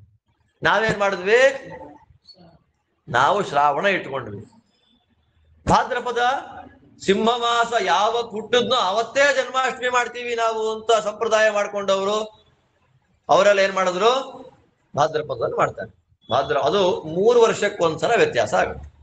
ಅಧಿಕ ಮಾಸ ಯಾವಾಗ ಬರುತ್ತೆ? ಅಧಿಕ ಮಾಸದ ಹಿಂದಿನ ವರ್ಷ ಸೌರ ಚಾಂದ್ರ ಕೃಷ್ಣ ಜನ್ಮಾಷ್ಟಮಿ ವ್ಯತ್ಯಾಸ ಆಗುತ್ತೆ. ಅಂದ್ರೆ 2 ವರ್ಷಕ್ಕೆ 3 ವರ್ಷಕ್ಕೊಂದ್ಸಲ ಅಧಿಕ ಮಾಸ, 2 ವರ್ಷಕ್ಕೊಂದ್ಸಲ ಕೃಷ್ಣ ಜನ್ಮಾಷ್ಟಮಿ ಚೇಂಜ್ ಆಗುತ್ತೆ. ಈ ದೃಷ್ಟಿಯಲ್ಲಿ ಒಳ್ಳೆಯ ಮಳೆಗಾಲ, ಸಿಂಹ ಮಾಸ, ಅಷ್ಟಮಿ, ಚಂದ್ರನೂ ಇಲ್ಲ, ಅಷ್ಟು ಮಳೆ. ಆ ಸಂದರ್ಭದಲ್ಲಿ ಅವತಾರ ಮಾಡಬೇಕು ಅಂತ ರೆಡಿಯಾಗಿದ್ದಾನೆ ದೇವರು. ಅವಾಗ ಬ್ರಹ್ಮಾದಿಗಳೆಲ್ಲ ಬಂದು ಪ್ರಾರ್ಥನೆ ಮಾಡ್ತಾರೆ. ಅದನ್ನೇ ಗರ್ಭಸ್ತುತಿ ಅಂತ ಕರೀತಾ ಇದ್ದಾರೆ. ಪ್ರಾರ್ಥನೆ ಮಾಡಿದಾಗ ದೇವಕಿ ದೇವಿಗೆ ಆದೇಶ ಮಾಡಿದ್ರು, ಅಮ್ಮ ಹೆದರಬೇಡ, ಎಲ್ಲ ಕಷ್ಟ ಮಂಜಿನಂತೆ ಕರಗೋಗುತ್ತೆ, ಟೆನ್ಷನ್ ಮಾಡ್ಕೋಬೇಡ ಅಂತ ಅವಳಿಗೂ ಹೇಳಿ ಹೊರಟೋದ ಮೇಲೆ ಮಧ್ಯರಾತ್ರಿ 12:15 ಚಂದ್ರ ನಿಧಾನವಾಗಿ ಉದಯ ಆಗ್ತಾ ಇದ್ದಾನೆ. ಆ ಸಂದರ್ಭದಲ್ಲಿ ಭಗವಂತ ದೇವಕಿಯ ಜಠರದಿಂದ ಭೂಮಿಗೆ ಅವತಾರ ಮಾಡಿದ. ಎಲ್ಲಾ ಕಡೆ ಬೆಳಕು ನೋಡಿ, ಅವತಾರ ಆಗಿದೆ, ಬೆಳಕಾಗಿದೆ. ಕಂಸಾದಿಗಳಿಗೆ ಈ ವಿಷಯನೇ ಗೊತ್ತಾಗಿದೆ. ಒಂದು ದೇವರ ಮಾಯೆ ಅದು ಹೇಗಿರುತ್ತೆ ಅಂದ್ರೆ, ಭಗವಂತ ಬಂದ ಅಷ್ಟೇ. ಆ ಬಂದ ಭಗವಂತ ಹೇಗಿದ್ದಾನೆ ಅಂತಂದ್ರೆ, ಇಲ್ಲಿ ವಸುದೇವ ಆ ಮಗುವನ್ನ ನೋಡಿದ ಅಂತ ಹೇಳ್ತಾನೆ. ಹೇಗಿತ್ತ ಮಗು ಅಂದ್ರೆ, ಅದು ಬಾಲಕ. ಬಾಲಕ ಹುಟ್ಟಿದಾಗ ಮಗು ಏನಾಗಿರ್ಬೇಕು? ಶಿಶು. ವಸುದೇವ ಏನಂದ? ಬಾಲಕ ಅಂದ್ಬಿಟ್ಟ. ಬಾಲಕ ಅಂದ್ರೆ ಏನು? ಬಾಲ ಅಂತಂದ್ರೆ ಕೂಸು ಅಂತ, ಕ ಅಂದ್ರೆ ಅರ್ಥ ಏನು? ಬಾಲರೆ ಬನ್ನಿರಿ ಅಂದ್ರು ಒಂದೇ, ಬಾಲಕರೇ ಬನ್ನಿರಿ ಅಂದ್ರು ಒಂದೇ. ಆದ್ರೆ ಇಲ್ಲಿ ಬಾಲ ಕ. ಕ ಅಂದ್ರೆ ಬ್ರಹ್ಮದೇವರು ಅಂತ ಅರ್ಥ. ಕ ಅಂದ್ರೆ ಯಾರು? ಬ್ರಹ್ಮ. ಹಿರಣ್ಯ ಗರ್ಭ ಕಃ ಪ್ರೋಕ್ತಃ ಅಂತ. ಬ್ರಹ್ಮದೇವರನ್ನೇ ತನ್ನ ಮಗನನ್ನಾಗಿ ಮಾಡಿಕೊಂಡವನು. ಬ್ರಹ್ಮದೇವರೇ ಯಾರಿಗೆ ಮಗನೋ ಅಂತಹ ಕೃಷ್ಣ ಯಾರು? ಬಾಲಕಃ ಏವ ಬಾಲಃ ಯಸ್ಯ ಸಹ ಬಾಲಕಃ ಅಂತ. ಕನಾಮಕರಾದ ಚತುರ್ಮುಖ ಬ್ರಹ್ಮದೇವರನ್ನೇ ಮಗನನ್ನಾಗಿ ಮಾಡಿಕೊಂಡ ಕಾರಣ ಭಗವಂತ ಯಾರು? ಬಾಲಕ. ಅಂತಹ ಅದ್ಭುತಂ ಬಾಲಕಂ. ಆ ಮಗು ಅದ್ಭುತವಾದ ಮಗು, ಸಾಮಾನ್ಯವಾದ ಮಗು ಅಲ್ಲ. ಯಾಕೆ ಅಂದ್ರೆ ಸಾಮಾನ್ಯವಾದದ್ದು ಅಳ್ತಾ ಇರುತ್ತೆ, ಇದು ಕಣ್ಣನ್ನ ಅರಳಿಸಿ ಬಿಟ್ಟಿದೆ. ತಮದ್ಭುತಂ ಬಾಲಕಮಂಬುಜೇ ಕ್ಷಣಂ ಅಂತ ಹೇಳ್ತಾರೆ. 4 ಕೈ ಇದೆ. 4 ಕೈ ಮಾತ್ರ ಅಲ್ಲ, ಶ್ರೀವತ್ಸವನ್ನು ಧಾರಣೆ ಮಾಡಿದೆ, ಕೌಸ್ತುಭ ಇದೆ, ವನಮಾಲೆ ಇದೆ, ಆಯುಧಗಳು ಇದೆ. ವಿಶೇಷ ಕೃಷ್ಣಾವತಾರ ಮಾಡುವಾಗ ಬಂದ ವಿಶೇಷ ಅಷ್ಟೇ. ಯಾಕೆ ಅಂದ್ರೆ ಕೌಸ್ತುಭ ಅಂತಂದ್ರೆ ಬ್ರಹ್ಮ ಅಂತ ಅರ್ಥ. ವನಮಾಲ ಗದ ಅದು ವಾಯುದೇವರು ಅಂತ ಅರ್ಥ. ಚಕ್ರ ಶಂಖ ಲಕ್ಷ್ಮಿ ಅಂತ ಅರ್ಥ. ಶ್ರೀವತ್ಸ ಸಾಕ್ಷಾತ್ ಲಕ್ಷ್ಮಿನೇ ಪ್ರತ್ಯೇಕವಾಗಿ ಹೇಳೋ ಹಾಗೆ ಇಲ್ಲ. ಶ್ರೀವತ್ಸದಿಂದ ಚಕ್ರ ಶಂಖಗಳಿಂದ ಲಕ್ಷ್ಮಿ, ಅದಾದ ಮೇಲೆ ಗದೆ ಮತ್ತು ವನಮಾಲೆ 2ರಿಂದ ವಾಯುದೇವರು, ಕೌಸ್ತುಭಮಣಿಯಿಂದ ಬ್ರಹ್ಮ. ಇವರೆಲ್ಲರ ಜೊತೆಯಲ್ಲೇ ಭಗವಂತ ಅವತಾರ ಮಾಡಿ ಬಂದ. ಅವತಾರ ಮಾಡಿ ಬರ್ತಾ ಇದ್ದ ಹಾಗೆ ವಸುದೇವ 10,000 ಗೋದಾನ ಮಾಡ್ತೀನಿ ಅಂತ ಸಂಕಲ್ಪವನ್ನು ಮಾಡ್ಕೊಂಡು, ಅದರಿಂದ ಕೊಡಬೇಕು ಅಂತಲೇ ಇಲ್ಲ, ಕೊಡ್ತೀನಿ ಅಂತ ಸಂಕಲ್ಪವನ್ನ ಮಾಡ್ಕೊಂಡ್ಬಿಟ್ರೆ ಸಾಕು. ಹಾಗನ್ಬಿಟ್ಟು 10 ವರ್ಷ ಆದ್ರೂ ಕೂಡ ನಾನು ಕೊಡದೆ ಕೂತ್ಕೊಳ್ಳೋದಲ್ಲ. 10 ವರ್ಷದ ಹಿಂದೆ 100 ಕೊಡ್ತೀನಿ ಅಂತ ಅನ್ಕೊಂಡ್ರೆ ಇವತ್ತು ಕಷ್ಟ ಆಗಿತ್ತು ಅಂದ್ರೆ ಒಂದಾದ್ರೂ ಕೊಡಬೇಕು. ಸಂಕಲ್ಪಕ್ಕೆ ದೊಡ್ಡ ಫಲ ಇದೆ. 10,000 ಗೋದಾನ ಮಾಡ್ತೀನಿ ಅಂತ ಸಂಕಲ್ಪವನ್ನು ಮಾಡ್ಕೊಂಡ್ಬಿಟ್ಟ ವಸುದೇವ. ಆ ಕಾಲಕ್ಕೆ ದೇವರು ಮಾತಾಡ್ತಾನೆ, ಇವರಿಬ್ಬರು ಸ್ತೋತ್ರ ಮಾಡ್ತಾರೆ. ವಸುದೇವ ದೇವಕಿಯರು ಮಾಡಿದ ಸ್ತೋತ್ರ ತುಂಬಾ ಚೆನ್ನಾಗಿದೆ. ಅದರಲ್ಲಿ ದೇವಕಿ ಮಾಡಿದ ಒಂದು ಸ್ತೋತ್ರ ನೋಡಪ್ಪ, ನಿನಗೆಲ್ಲ ಅದು ಇದು ಅಂತ ಕರೀತಾರೆ. ದೇವಕಿ ಹೇಳ್ತಾಳೆ, ಈ ಎಲ್ಲ ಪ್ರಪಂಚ ನಾಶವಾದಾಗ ಉಳಿದಿದ್ಯಾರು? ನೀನು ಒಬ್ಬನೇ. ಪ್ರಪಂಚದಲ್ಲಿ ಎಲ್ಲ ಇದ್ದಾಗ ಒಂದೊಂದು ಪದಾರ್ಥಕ್ಕೆ ಒಂದೊಂದು ಹೆಸರು ಹೇಳ್ತಾರೆ. ಅದ್ ಯಾವುದೂ ಇಲ್ಲ ಅಂದಾಗ ಹೆಸರುಗಳಿದೆ. ಆ ಹೆಸರು ಯಾರಿಗೆ ಸೇರಿದ್ದು? ಆದ್ರಿಂದ ದೇವಕಿ ಹೇಳಿದ ಹೆಸರು ಅಶೇಷ ಸಂಜ್ಞ ಅಂತ. ಅಶೇಷ ಸಂಜ್ಞ ಅಂದ್ರೆ ಸರ್ವಶಬ್ದ ವಾಚ್ಯ. ದೇವಕಿ ಕೃಷ್ಣನನ್ನ ಪ್ರಾರ್ಥನೆ ಮಾಡಿದ್ದು, ನೀನು ಭವಾನೇಕ ಶಿಷ್ಯತೆ ಅಶೇಷ ಸಂಜ್ಞ, ನೀನ್ ಸರ್ವಶಬ್ದ ವಾಚ್ಯ ಅಂತ ಸ್ತೋತ್ರ ಮಾಡಿದ್ರು. ಸರಿ, ವಸುದೇವನು ಸ್ತೋತ್ರ ಮಾಡ್ದ ಕೃಷ್ಣ ಅಂತಾನೆ. ಮಗು ಹೇಳ್ತು, ನೀವು ಈಗ ಒಂದ್ ಕೆಲಸ ಮಾಡ್ಬೇಕಾಗಿದೆ, ನನ್ನನ್ನ ತಗೊಂಡು ಹೋಗಿ ಗೋಕುಲದ ಹೊರಭಾಗದಲ್ಲಿ ಬಿಡಬೇಕು. ಅಲ್ಲೊಂದು ಹೆಣ್ಮಗು ಹುಟ್ಟಿದೆ, ಆ ಮಗುವನ್ನ ಇಲ್ಲಿ ತಂದ್ಬಿಡ್ಬೇಕು. ನೀವು ಮಾಡ್ಬೇಕಾದ ಕೆಲಸ ಇಷ್ಟೇ. ಅವ್ರು ಏನ್ ಕೇಳಲೇ ಇಲ್ಲ. ನೋಡು, ಈಗ ಚೈನ್ ಹಾಕ್ಬಿಟ್ಟಿದ್ದಾರೆ ಕೈಯಲ್ಲಿ, ಚೈನ್ ಬಿಚ್ಚೋರು ಯಾರು? ಬಾಗಿಲು ಹಾಕಿದ್ದಾರೆ. ವಸುದೇವನಿಗೆ ತಲೆಯಲ್ಲಿ ಬರ್ಲೇ ಇಲ್ಲ. ಬಂದ ದೇವರಿಗೆ ಕರ್ಕೊಂಡು ಹೋಗೋದು ಗೊತ್ತಿಲ್ವಾ? ಚಂದ್ರ ಬಾಗಿಲುಗಳಿಗೆ, ಮರಗಳಿಗೆ ದೇವತೆ, ವನಸ್ಪತಿಗಳಿಗೆ ದೇವತೆ ಚಂದ್ರ. ಆದ್ದರಿಂದ ಬಾಗಿಲು ಅದಾಗದೆ ತೆಕ್ಕೊಂಡ್ಬಿಡ್ತು. ಬುಟ್ಟಿ ಎಲ್ಲಿಂದ ಬಂತು? ಪ್ರಶ್ನೆ ಬರುತ್ತೆ. ಬುಟ್ಟಿ ಎಲ್ಲಿಂದ ಬಂತು? ಮಳೆ ಧೋ ಅಂತ ಸುರಿತಾ ಇದೆ. ಶೇಷದೇವರಿಗೆ, ನಾ ಅಣ್ಣನಾಗ ಹುಟ್ಟು ಬಿಟ್ಟಿದ್ದೇನೆ, ಇನ್ನು ನನಗೆ ದೇವರಿಗೆ ಸೇವೆಯನ್ನ ಮಾಡ್ಲಿಕ್ಕೆ ನನ್ನ ಕೈಯಲ್ಲಿ ಸಾಧ್ಯವೇ ಇಲ್ಲ, ಈಗಾದ್ರೂ ಸೇವೆ ಮಾಡಿಬಿಡೋಣ ಅಂತ ಏನ್ ಮಾಡ್ದ ಶೇಷ? 1000 ಹೆಡೆಯ ಸರ್ಪವಾಗಿ ಬಂದ. ಯಾಕೆ 1000 ಹೆಡೆನೇ? ಯಾಕೆ ಇಷ್ಟಗಲ ಮಗುನ್ ತಗೊಂಡು ಹೋಗಕ್ಕೆ 3 ಹೆಡೆ ಸಾಕು, ಅಥವಾ 5 ಸಾಕು. 1000 ಹೆಡೆ ಯಾಕೆ? ಸಹಸ್ರ ಅಂತ ಅನ್ನೋದು ನಾಮಗಳು ದೇವರದ್ದು. ದೇವರ ಜೊತೆಯಲ್ಲೇ ಇರುತ್ತೆ ಅಂತ ಸಹಸ್ರ ಅಂತ. ಶೇಷ ದೇವರನ್ನ ಬಿಟ್ಟು ಎಲ್ಲಿಗೂ ಹೋಗಲ್ಲ. ಆದ್ದರಿಂದ ಶೇಷನಿಗೆ ಸಹಸ್ರ ಅಂತ ಹೆಸರು. 1000 ಹೆಡೆ ಅಲ್ಲ, 1000 ಹೆಡೆಯ ನಾಲಿಗೆ ಎಷ್ಟಾಗಬೇಕು ಅವನಿಗೆ? ಆದ್ದರಿಂದಲೇ ಪ್ರತಿಮೆಗಳನ್ನ ಮಾಡುವಾಗ 1 ಹೆಡೆ ಶೇಷ ಇಟ್ಟಿರೋದಿಲ್ಲ ಯಾವತ್ತೂ. 5, 7. ನಮ್ಗೆ 7ರ ಮೇಲೆ ಮಾಡದೆ ಪ್ರತಿಮೆ ಇಷ್ಟ ಅಗಲ ಆಗೋಗುತ್ತೆ, ಅದರಿಂದ ಮಾಡಲ್ಲ. ಪ್ರಧಾನವಾಗಿ 5 ಹೆಡೆ ಇಲ್ಲ 7 ಹೆಡೆ. 5 ಅನ್ನೋದು ಪಂಚ ಜ್ಞಾನೇಂದ್ರಿಯಗಳನ್ನು ತೋರಿಸುತ್ತೆ. ಆ 5 ಎಡೆಗಳಿಗೆ 2 ನಾಲಿಗೆ ಇದೆ ಇಲ್ಲ. 10 ಪಂಚ ಜ್ಞಾನೇಂದ್ರಿಯ, ಪಂಚ ಕರ್ಮೇಂದ್ರಿಯ ಎರಡನ್ನ ತೋರಿಸೋದು 2 ನಾಲಿಗೆ. 10 5 ಹೆಡೆಯಲ್ಲಿ. ಇನ್ನು 7 ಹೆಡೆಯಲ್ಲಿ 14 ನಾಲಿಗೆ, 14 ಶಾಸ್ತ್ರಗಳು. ಆ 14 ಶಾಸ್ತ್ರಗಳಿಂದಲೂ ಶೇಷದೇವರು ದೇವರ ಸ್ತೋತ್ರ ಮಾಡ್ತಾರೆ.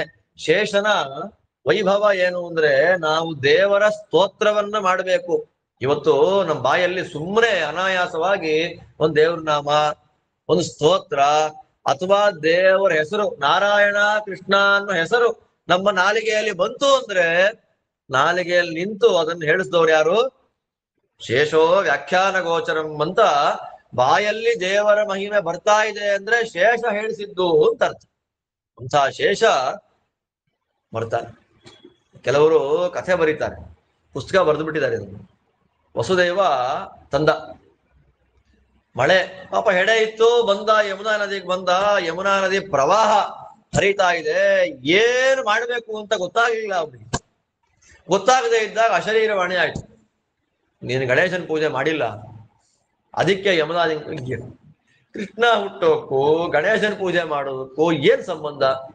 ನೀನು ಗಣೇಶನ ಪೂಜೆ ಮಾಡಿಲ್ಲ, ಅದಕ್ಕೋಸ್ಕರ ಅವಾಗ ತಕ್ಷಣ ಮಗುವನ್ ಕೆಳಗಿಟ್ಟು ಮಣ್ಣಲ್ಲಿ ಗಣೇಶನ ಪೂಜೆ ಮಾಡಿ ಏನ್ ಮಾಡ್ದ? ಯಮುನೆ ತೆಗೆದ್ಲು. ಇದನ್ನೆಲ್ಲ ಸುಳ್ಳು ಕಥೆಗಳನ್ನು ಯಾವತ್ತು ಪ್ರಚಾರ ಮಾಡಿ, ಇದು ಪುಸ್ತಕ ಬರೆದಿದ್ದಾರೆ ಗಣೇಶನ ಮಹಿಮೆಗಳು ಇರ್ಲಿ. ಒಟ್ಟಲ್ಲಿ ವಸುದೇವ ಮಗುನ ತರ್ತಾ ಇದ್ದ ಹಾಗೆ ಆ ಯಮುನೆ ದಾರಿ ಬಿಟ್ಲು. ನಾಳೆ ಬೆಳಗ್ಗೆ ನನ್ನಲ್ಲಿ ಸ್ವಾಮಿ ವಿಹಾರ ಮಾಡ್ತಾನೆ. ಕೃಷ್ಣನ ಸ್ಮರಣೆಯನ್ನ ಮಾಡಿದವರಿಗೆ ಯಮಲೋಕದಲ್ಲಿ ಪ್ರವೇಶ ಇಲ್ಲ. ನಾನ್ ಯಮನ್ ತಂಗಿ, ಕೃಷ್ಣನ ಸ್ಮರಣೆ ಮಾಡ್ತಾ ನನ್ನಲ್ಲಿ ಸ್ನಾನ ಮಾಡಿದ್ರೆ ಯಮಲೋಕಕ್ಕೆ ಯಾರನ್ನು ಹೋಗ್ಲಿಕ್ಕೆ ಬಿಡಲ್ಲ ಅಂತ ಕೃಷ್ಣೆ ಯಮುನೆ ದಾರಿ ಬಿಟ್ಟು. ಆದ್ದರಿಂದ ಯಮುನಾ ನದಿಗೆ ಕೃಷ್ಣ ಅಂತ ಹೆಸರು. ಈ ಕೃಷ್ಣ ನದಿ ಇದೆಯಲ್ಲ, ಅದು ಬರೀ ಕೃಷ್ಣ ಅಲ್ಲ, ಅದು ಕೃಷ್ಣವೇಣಿ. ಅದು ನಾವು ಕೃಷ್ಣ ಅನ್ಬಿಡ್ತೀವಿ, ತಪ್ಪು. ಅದು ಕೃಷ್ಣವೇಣಿ. ಯಮುನಾ ನದಿಗೆ ಒಂದ್ ಹೆಸರೇನು? ಕೃಷ್ಣ. ಯಾಕೆ ಯಮುನೆ ಕೃಷ್ಣ ಅಂತ ಕರೀತಾರೆ ಅಂದ್ರೆ, ಗಂಗೆಗೆ ಹೋಲಿಸಿಕೊಂಡ್ರೆ ಸ್ವಲ್ಪ ಕಪ್ಪಿದೆ ಆ ನದಿ, ಆದ್ದರಿಂದ ಅದು ಕೃಷ್ಣ ಅಂತ ಕರೆಯಲ್ಪಡ್ತಾರೆ. ಆ ಕೃಷ್ಣಾ ನದಿಯಲ್ಲಿ ಕೃಷ್ಣ ದಾಟ್ಕೊಂಡು ಹೋದ. ವಸುದೇವ ಬಂದಿದ್ದ, ಇವನು ನಂದಗೋಪ. ಅಲ್ಲೇ ಹೆರಿಗೆ ಆಗಿದೆ, ಸುಸ್ತಾಗಿ ಮಲಗಿದ್ದಾಳೆ. ಮಗುವನ್ನಿಟ್ಟ, ಆ ಮಗುವನ್ ತಂದ. ಯಾರಿಗೋ ವಿಷಯ ಗೊತ್ತಾಗಲಿಲ್ಲ. ಹೆಣ್ಣು ಮಗುವನ್ನ ತಂದು ದೇವಕಿ ಪಕ್ಕ ಮಲಗಿಸಿದ ತಕ್ಷಣ ಆ ಮಗು ಅಳ್ಳಿಕ್ ಶುರು ಮಾಡಿ. ಅದು ಅಳ್ಳಿಕ್ ಶುರು ಮಾಡ್ತಾ ಇದ್ದ ಹಾಗೆ ಎಲ್ಲ ಎಚ್ಚರ ಆಯ್ತು ಇವ್ರಿಗೆಲ್ಲ. ಎಲ್ಲ ನೋಡ್ಬೇಕು ಅಂತ ಈ ಕಡೆ ಬರ್ತಾರೆ. ಈ ಕಡೆ ಬಂದಾಗ ಮಗುವಾಗಿದೆ. ಕಂಸನಿಗೆ ಕಂಪ್ಲೇಂಟ್ ಕೊಟ್ರು. ಕಂಸ ಬಂದು ಮಗುವನ್ ಹೊಡಿಬೇಡಪ್ಪ ಅಂತ ದೇವಕಿ ಕಾಲಿಗೆ ಬೀಳ್ತಾಳೆ. ಹೊಡಿಬೇಕು ಅಂತ ನೋಡಿದಾಗ ಮಗುವಿನ ಕಾಲನ್ನು ತಗೊಂಡ ಬಂಡೆಗೆ ಅಪ್ಪಳಿಸ್ಬೇಕು ಅನ್ನುವಾಗ ಮಹಾತಾಯಿ ಆಕಾಶಕ್ಕೆ ಹಾರಿಬಿಟ್ಲು. ಎಷ್ಟು ಕೈಗಳಿಂದ ಬಂದಿದ್ಲು ಅಂತ ಉಲ್ಲೇಖ ಮಾಡ್ತಾರೆ. ಸಾಯುಧಾಷ್ಟ ಮಹಾಭುಜ, 8 ಕೈ ಇತ್ತಂತ ಅವಳಿಗೆ. ಚಕ್ರ, ಶಂಖ, ಗದಾ, ಪದ್ಮ, ಬಿಲ್ಲು, ಬಾಣ, ಕತ್ತಿ, ಗುರಾಣಿ. ಈ 8 ಆಯುಧಗಳಿಂದ ಸಾತದ್ಧಸ್ತಾತ್ ಸಮುತ್ಲುತ್ಯ ಸದ್ಯೋದೇವ್ಯಂಬರಂಗತ ಆಕಾಶಕ್ಕೆ ಹಾರಿಬಿಟ್ಲು. ಆಕಾಶಕ್ಕೆ ಹಾರ್ತಾಳೆ. ತಕ್ಷಣದಲ್ಲೇ ಎಲ್ಲ ದೇವತೆಗಳು ಧೂಪ, ದೀಪ, ನೈವೇದ್ಯ, ಮಂಗಳಾರತಿ ಎಲ್ಲ ಮಾಡ್ತಾ ಇದ್ದಾರೆ. ಸ್ತೋತ್ರ ಮಾಡ್ತಾರೆ. ದೇವಿಯನ್ನ ಬಂದು ಸ್ತೋತ್ರ ಮಾಡ್ತಾ ಇರುವಂತಹ ಸಂದರ್ಭದಲ್ಲೇ ಕಂಸನಿಗೆ ಇದು ಏನಾಗ್ತಾ ಇದೆ ಅಂತ ಗೊತ್ತಾಗ್ತಿಲ್ಲ ಅವನಿಗೆ. ತಕ್ಷಣ ದೇವಿ ಮಾತಾಡ್ತಾಳೆ, ನೋಡು ಮೂರ್ಖ, ನಿನ್ನನ್ನ ಕೊಲ್ಲುವ ಮಗು ಬೇರೆ ಕಡೆ ಬೆಳೀತಾ ಇದೆ ಅಂತ ಹೇಳಿ ಆಕಾಶಕ್ಕೆ ಹಾರಿಬಿಟ್ಲು. ಹಾರಿದವಳೆ ಪ್ರಧಾನವಾಗಿ ಅವಳು ನಿಂತಹ ಕ್ಷೇತ್ರ ಯಾವುದು ಅಂದ್ರೆ ವಿಂಧ್ಯ ಪರ್ವತ. ಇವತ್ತು ನಾವು ನೋಡ್ಕೊಂಡ್ ಬರ್ಬೇಕೆಲ್ಲ ಹೋಗಿ. ವಿಂಧ್ಯ ಪರ್ವತದಲ್ಲಿ ವಿಂಧ್ಯವಾಸಿನಿ ಎನ್ನುವಂತಹ ನಾಮದಿಂದ ದುರ್ಗಾದೇವಿ ಸನ್ನಿಹಿತಳಾಗಿದ್ದಾಳೆ.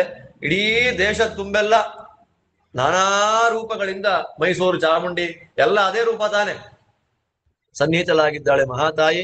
ಅಲ್ಲಿ ಮುಗೀತು.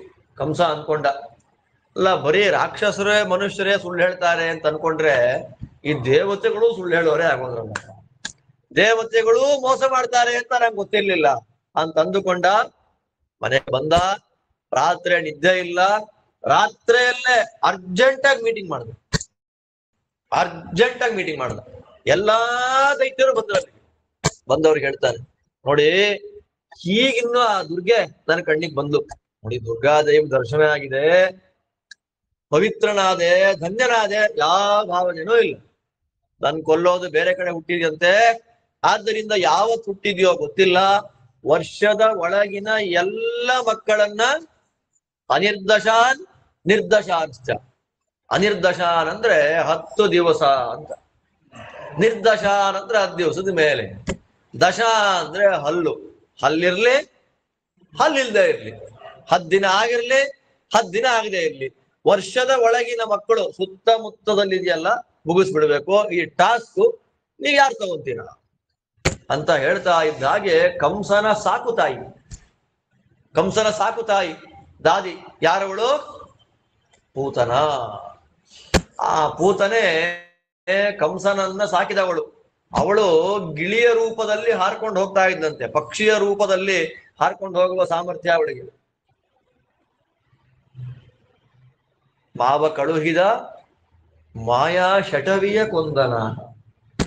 ಶಟವಿ ಅಂತಂದ್ರೆ ಪಕ್ಷಿ ಅಂತ ಅರ್ಥ. ಮಾಯಾ ಶಟವಿಯ ಕೊಂದನ ಅಂತ ಬರುತ್ತೆ ದಶಮಸ್ಕಂದದ ಅನುಸಂಧಾನ ವಾದಿರಾಜರು ಮಾಡಿ ನೆನವೆಂದನು ದಿನ ಅನ್ನುವ ಕೃತಿಯಲ್ಲಿ ಹೇಳುದು.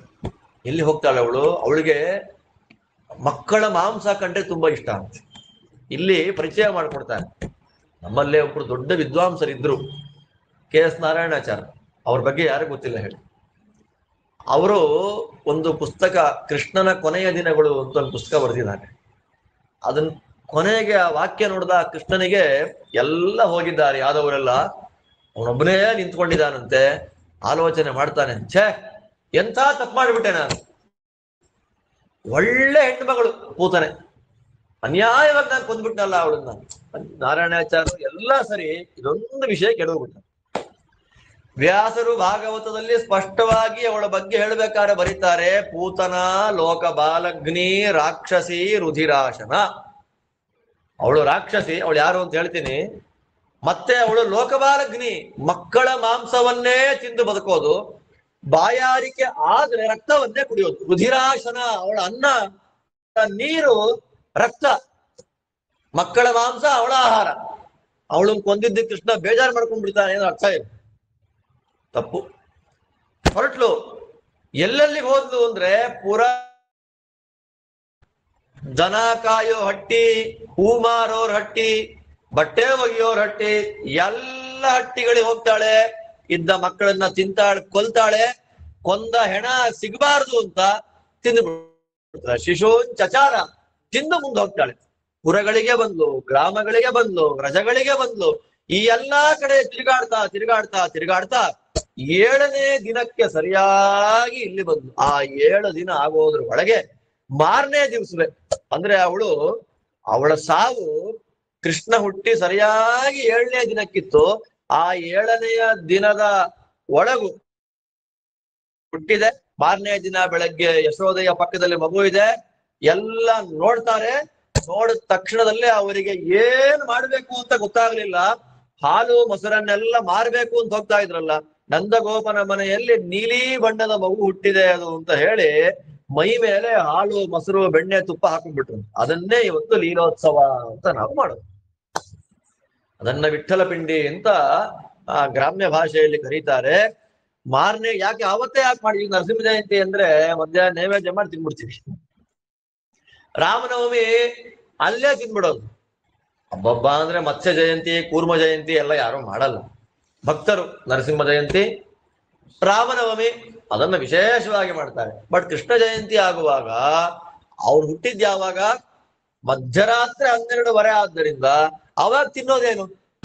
ಅದಕ್ಕೋಸ್ಕರ ಅವನು ಬರೋ ತನಕ, ಅವನ್ ಪೂಜೆ ಆಗೋ ತನಕ ಉಪವಾಸ ಇದ್ದು ಅರ್ಘ್ಯ ಪ್ರದಾನ ಮಾಡಿ, ಚಂದ್ರಾರ್ಘ್ಯ ಪ್ರದಾನ ಮಾಡಿ ತಿನ್ನೋದೇನು ಅಂದ್ಬಿಟ್ಟು ಮಾರನೇ ದಿನ ಬೆಳಗ್ಗೆ ಬೇಗ ಎದ್ದು ಪೂಜೆ ಮಾಡಿ ನೈವೇದ್ಯ ಮಾಡಿ ತಿನ್ನೋದು. ಬೇಗ ತಿನ್ನೋದು ಯಾಕೆ ಅಂದ್ರೆ ಉತ್ಸವ ಮಾಡ್ಬೇಕಲ್ಲ. ಬೇಗ ತಿನ್ನೋದು ಯಾಕೆ?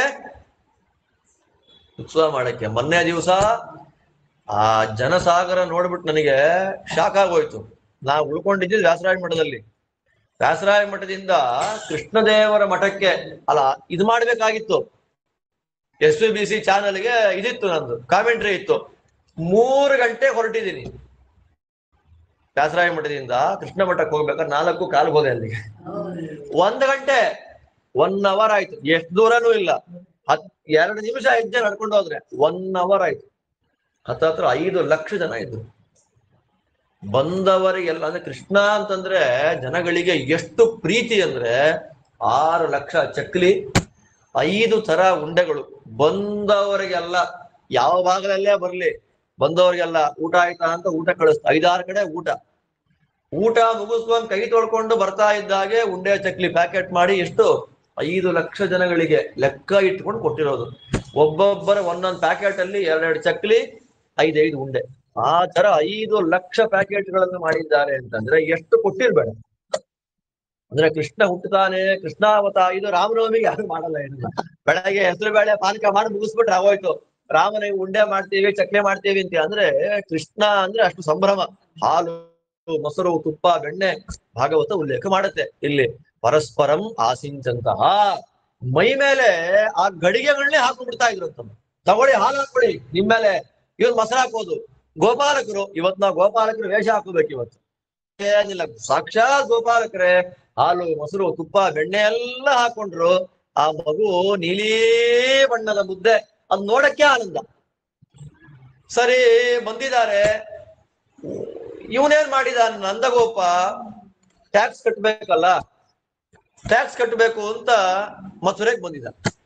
ಯಮುನಾ ನದಿ ದಂಡೆಯಲ್ಲಿ ಎಲ್ಲ ಬಿಡಾರ ಹಾಕಿದ್ದಾರೆ, ಟ್ಯಾಕ್ಸ್ ಕಟ್ಟಬೇಕು ಅಂತ. ಅವನು ವೈಶ್ಯ, ಅವರ ಕೆಲಸ ಏನು? ವ್ಯಾಪಾರ ಮಾಡೋದು. ವ್ಯಾಪಾರ ಮಾಡಿ ಬಂದ ಟ್ಯಾಕ್ಸ್ ಅನ್ನು ಯಾರಿಗೆ ಕಟ್ಟಬೇಕು? ಇವನು ಉಳಿಸ್ಕೊಂಡು ಮಿಕ್ಕ ಟ್ಯಾಕ್ಸ್ ಅನ್ನು ಯಾರಿಗೆ ರಾಜನಿಗೆ ಕಟ್ಬೇಕಲ್ಲ. ರಾಜನ ಎಲ್ಲ ಗೋ ಸಂಪತ್ತು. ಅವತ್ತಿನ ಕಾಲದಲ್ಲಿ ವ್ಯಾಪಾರ ಅಂದ್ರೆ ಗೋ ಬಿಟ್ಕೊಂಡೇ ಮಾಡ್ತಾ ಇತ್ತು, ಬೇರೆ ವ್ಯಾಪಾರ ಇಲ್ಲ. ಗೋ ಸಂಪತ್ತು ಸರಿ ಕಟ್ಟಕ್ ಬಂದಿದ್ದಾನೆ. ಇದೇ ಸಂದರ್ಭದಲ್ಲೇ ವಸುದೇವನಿಗೆ ನಂದಗೋಪನಿಗೆ ಭೇಟಿಯಾಯ್ತು. ಭೇಟಿಯಾದಾಗ ಇಬ್ರು ಪರಸ್ಪರ ಮಾತಾಡ್ತಾರೆ. ಇಷ್ಟು 7 ದಿನ ಆಗಿದೆ ನೋಡಿ. 7 ದಿನ ಆದ್ಮೇಲೆ 7ನೇ ದಿನಕ್ಕೆ ಆ ಪಿಶಾಚಿ ಬಂದ್ಲು. ಯಮುನಾ ತೀರಕ್ಕೆ ಬರ್ತಾ ಇದ್ದಾಗೆ ಸಡನ್ ಆಗಿ ಅವಳನ್ನೇನೋ ಎಳ್ದಾಗಾಯ್ತು. ನೋಡ್ತಾರೆ, ಎಲ್ಲರ ಮನೆ ಮುಂದೆ ರಂಗೋಲೆ ಹಾಕಿದ್ದಾರೆ, ಧೂಪ ದೀಪಗಳಿದೆ, ಕಲಶ ಪೂರ್ಣ ಕಲಶ ಇಟ್ಟಿದ್ದಾರೆ. ಪ್ರತಿನಿತ್ಯ ಅವರೆಲ್ಲ ತೋರಣ ಕಟ್ತಾ ಇದ್ರಂತೆ, ಪ್ರತಿನಿತ್ಯ ತೋರಣ ಕಟ್ತಾ ಇದ್ರು ಮನೆಗೆ. ಅದನ್ನ ನೋಡಿ ಈ ಮಗು ಇಲ್ಲೇ ಇರ್ಬೇಕು ಅಂದ್ಕೊಂಡು ಒಳಗೆ ಬರ್ಬೇಕು ಅಂತ ನೋಡ್ತಾಳೆ. ಒಳ್ಳೆಯವ್ರನ್ನ ನಾವು ಮೋಸ ಮಾಡ್ಬೇಕು ಅಂದ್ರೆ ಯಾವ ವೇಷ ಹಾಕೋಬೇಕು? ಅವಳು ಒಳ್ಳೆ ವೇಷ ಹಾಕೊಂಡ್ಳು. ಹೆಂಗ ಒಳ್ಳೆ ವೇಷ ಹಾಕೊಂಡ್ಲು ಅಂತಂದ್ರೆ ವ್ಯಾಸರು ನಿರೂಪಣೆ ಮಾಡ್ಬೇಕಾದ್ರೆ ಅವಳು ಕೂದಲಿಂದ ನಿರೂಪಣೆ ಮಾಡ್ತಾನೆ. ಮೊಣಕಾಲಿನ ತನಕ ಅವಳು ಕೂದಲು ಬೆಳೆಸ್ಕೊಂಡ್ಬಿಟ್ಲು. ರಾಕ್ಷಸರಲ್ವಾ, ಬರೀ ಕೂದಲು ಮಾತ್ರ ಅಲ್ಲ, ಆ ಕೂದಲಿಗೆ ಮಲ್ಲಿಗೆಯನ್ನು ಹೆಣ್ಕೊಂಡಿದ್ದಾಳೆ. ತಾಂ ಕೇಶಪಾಶವ್ಯತಿ ಶಕ್ತ ಮಲ್ಲಿಕಾ ಅಂತ ಮಲ್ಲಿಗೆ ಜಡೆ. ಇವತ್ತೆಲ್ಲ ಮಲ್ಲಿಗೆ ಜಡೆ ಹಾಕೊಂಡು ಅಲಂಕಾರ ಮಾಡಿ ತೆಗೆದಾಕ್ಬಿಡ್ತೀವಿ. ಅವಳಂಗಲ್ಲ, ಒಂದೊಂದು ಹೆರಳಿಗೂ ಮಲ್ಲಿಗೆಗಳನ್ನ ಪೋಣಿಸ್ಕೊಂಡು ಬಂದಿದ್ದಾಳು, ಗಮ್ಮಂತ ಇರ್ಬೇಕು ಅಂತ. ಒಳ್ಳೆ ಆಭರಣ, ಪೀತಾಂಬರ, ಅಲಂಕಾರ. ಜನ ಅನ್ಕೊಂಡ್ರು, ಅಮ್ಮ ನಮ್ಮನೆ ಕುಂಪ ತಗೊಂಡು ಹೋಗಾರಮ್ಮ, ನಮ್ಮನೆಗ್ ಬಾಂಬ ನೀನು ಕರಿತಾ ಇದ್ದಾರೆ. ಅಷ್ಟು ಲಕ್ಷಣವಾಗಿ ಲಕ್ಷ್ಮಿಯಂತೆ ವೇಷ ಹಾಕೊಂಡು ಹೋಗ್ತಾ ಇದ್ದಾರೆ. ಹೋಗುವಾಗ ಯಶೋದೆ ಏನೋ ಕೆಲಸ ಇತ್ತು. ಆ ಯಶೋದೆ ತಕ್ಷಣದಲ್ಲಿ ಏನ್ ಮಾಡ್ತಾಳೆ, ಮಗು ಬಂದಿದ್ದನ್ನ ನೋಡಿ, ಒಳ್ಳೆ ಬಂದಿದ್ದಿ ತಗೋ. ಅಯ್ಯೋ, ಬಂದ ಕೆಲಸ ಅನಾಯಾಸವಾಗಿ ಆಗೋಯ್ತಲ್ಲ ಅಂತ ಹೇಳಿ, ಅವಳು ಯಾರು? ಸರಿ, ವಿಷದ ಹಾಲು ಕೊಟ್ಲು. ಭಗವಂತ ಪಂಚಪ್ರಾಣಗಳನ್ನ ಕುಡಿದ, ಸಾಯಿಸ್ಬಿಟ್ಟ. ರಾಕ್ಷಸರಿಗೆ 2 ಸಂದರ್ಭದಲ್ಲಿ ಅವರ ಸ್ವರೂಪ ವ್ಯಕ್ತ ಆಗುತ್ತೆ. ಇದು ಶಾಸ್ತ್ರ. 2 ಸಂದರ್ಭ. ಒಂದು ತುಂಬಾ ಸಂತೋಷ ಆದಾಗ, ಆದ್ದರಿಂದ ಗಹಗಹಿಸಿ ನಕ್ಕು ಬಿಟ್ರು ಅಂತ ಹೇಳ್ತಾರಲ್ಲ, ಸುಮ್ನೆ ಹೇಳ್ಬೇಕಾರೆ ಅಟ್ಟಹಾಸದಿಂದ ನಕ್ಕು ಬಿಟ್ರು, ಅದೆಲ್ಲ ರಾಕ್ಷಸರ ನಗು. ಓ ಅಂತ ನಗೋ ಸಾತ್ವಿಕರ ನಗು ಅಲ್ಲ, ಸುಮ್ನೆ ಮಂದಹಾಸ ನಮ್ಮದ್ ನಗು. ರಾಕ್ಷಸರಿಗೆ ತುಂಬಾ ಸಂತೋಷ ಆದಾಗ ನಿಜ ಸ್ವರೂಪ ಹೊರಗಡೆ ಬರುತ್ತೆ, ತುಂಬಾ ದುಃಖ ಆದಾಗ ಹೊರಗೆ ಬರುತ್ತೆ. ತುಂಬಾ ದುಃಖ ಅಂದ್ರೆ ಸಾಯೋದೇ ಅಲ್ವಾ, ಅಂತ ದುಃಖ ಹೊರಗೆ ಬಂದಿದೆ. 7 ಯೋಜನ ಉದ್ದ ಅಂತವಳು ಶರೀರ. 1 ಯೋಜನ ಇವತ್ತಿಗೆ ಮಿನಿಮಮ್ ಅಂತ ಲೆಕ್ಕ ಹಾಕೊಂಡ್ರೆ 2.5 ಕಿಲೋಮೀಟರ್ ಅಂತ. ಸುಮ್ಮನೆ ಆತರ 7 ಯೋಜನ ಅಷ್ಟುದ್ದ ಕಾಡು ಕಡ್ದು ಬಿಟ್ಲು. ಮರ ಬಿದ್ದೋಯ್ತು. ಕೃಷ್ಣ ಎದೆ ಮೇಲೆ ಆಟ ಆಡ್ತಾ ಇದ್ದಾನೆ. ಒಳಗಿದ್ದ ಯಶೋದೆ ನೋಡ್ತಾಳೆ, ಅಪ್ಪ ನಾನು ಮಗುನ ಪಿಶಾಚಿ ಕೈ ಕೊಟ್ನಾ ಅಂತ ಅಂದುಕೊಂಡ್ಲು. ಆ ಸಂದರ್ಭದಲ್ಲೇ ವಸುದೇವನಿಗೆ ನಂದಗೋಪನ್ ಜೊತೆ ಮಾತುಕತೆ ಆಗ್ತಿದೆ. ವಸುದೇವ ಹೇಳ್ದ, ಮಗುವಿನ ದೃಷ್ಟಿ ಇದೆ, ಬೇಗ ಹೋಗಿ ವಾಪಸ್ ನೀನು. ಇಲ್ಲಿ ಬರ್ತಾರೆ, ಇಷ್ಟುದ್ದ ಹೆಣ ಇದೆ, ಏನ್ ಮಾಡ್ಬೇಕು ಅಂತ ಗೊತ್ತಿಲ್ಲ, ಸುಡೋದು ಹೇಗೆ ಅಂತ ಆಲೋಚನೆ ಮಾಡಿದಾಗ ದೊಡ್ಡವರ ಮಾತು ಕೇಳಿ ತಲೆ, 2 ತೋಳು, 2 ಕಾಲು ಕಟ್ ಮಾಡಿ ಕೊಟ್ಟಿಗೆ ಸುಟ್ಟು ಬಿಡೋಣ ಅಂತ ತೀರ್ಮಾನ ಮಾಡಿಕೊಂಡು ಸುಟ್ಟು ಮನೆಗೆ ಬರ್ಬೇಕಾದ್ರೆ ಅಗರು, ಧೂಪ, ಗಂಧ ವಾಸನೆ ಬಂತು. ಎಲ್ಲಿಂದ? ಅವಳು ಹೆಣದಿಂದ. ಇದೇನ್ ಆಶ್ಚರ್ಯ ಅಂತ ನೋಡಿದ್ರೆ ಶುಕಾಚಾರ್ಯ ಅಂತಾರೆ, ರಾಕ್ಷಸಿ ಆದ್ರೂ ದೇವರನ್ನ ಮುಟ್ಟಿದ್ದಕ್ಕೆ ಮೋಕ್ಷಕ್ಕೆ ಹೋಗ್ಬಿಟ್ಲು ಅಂತ. ಇದೇ ಸಿದ್ಧಾಂತ.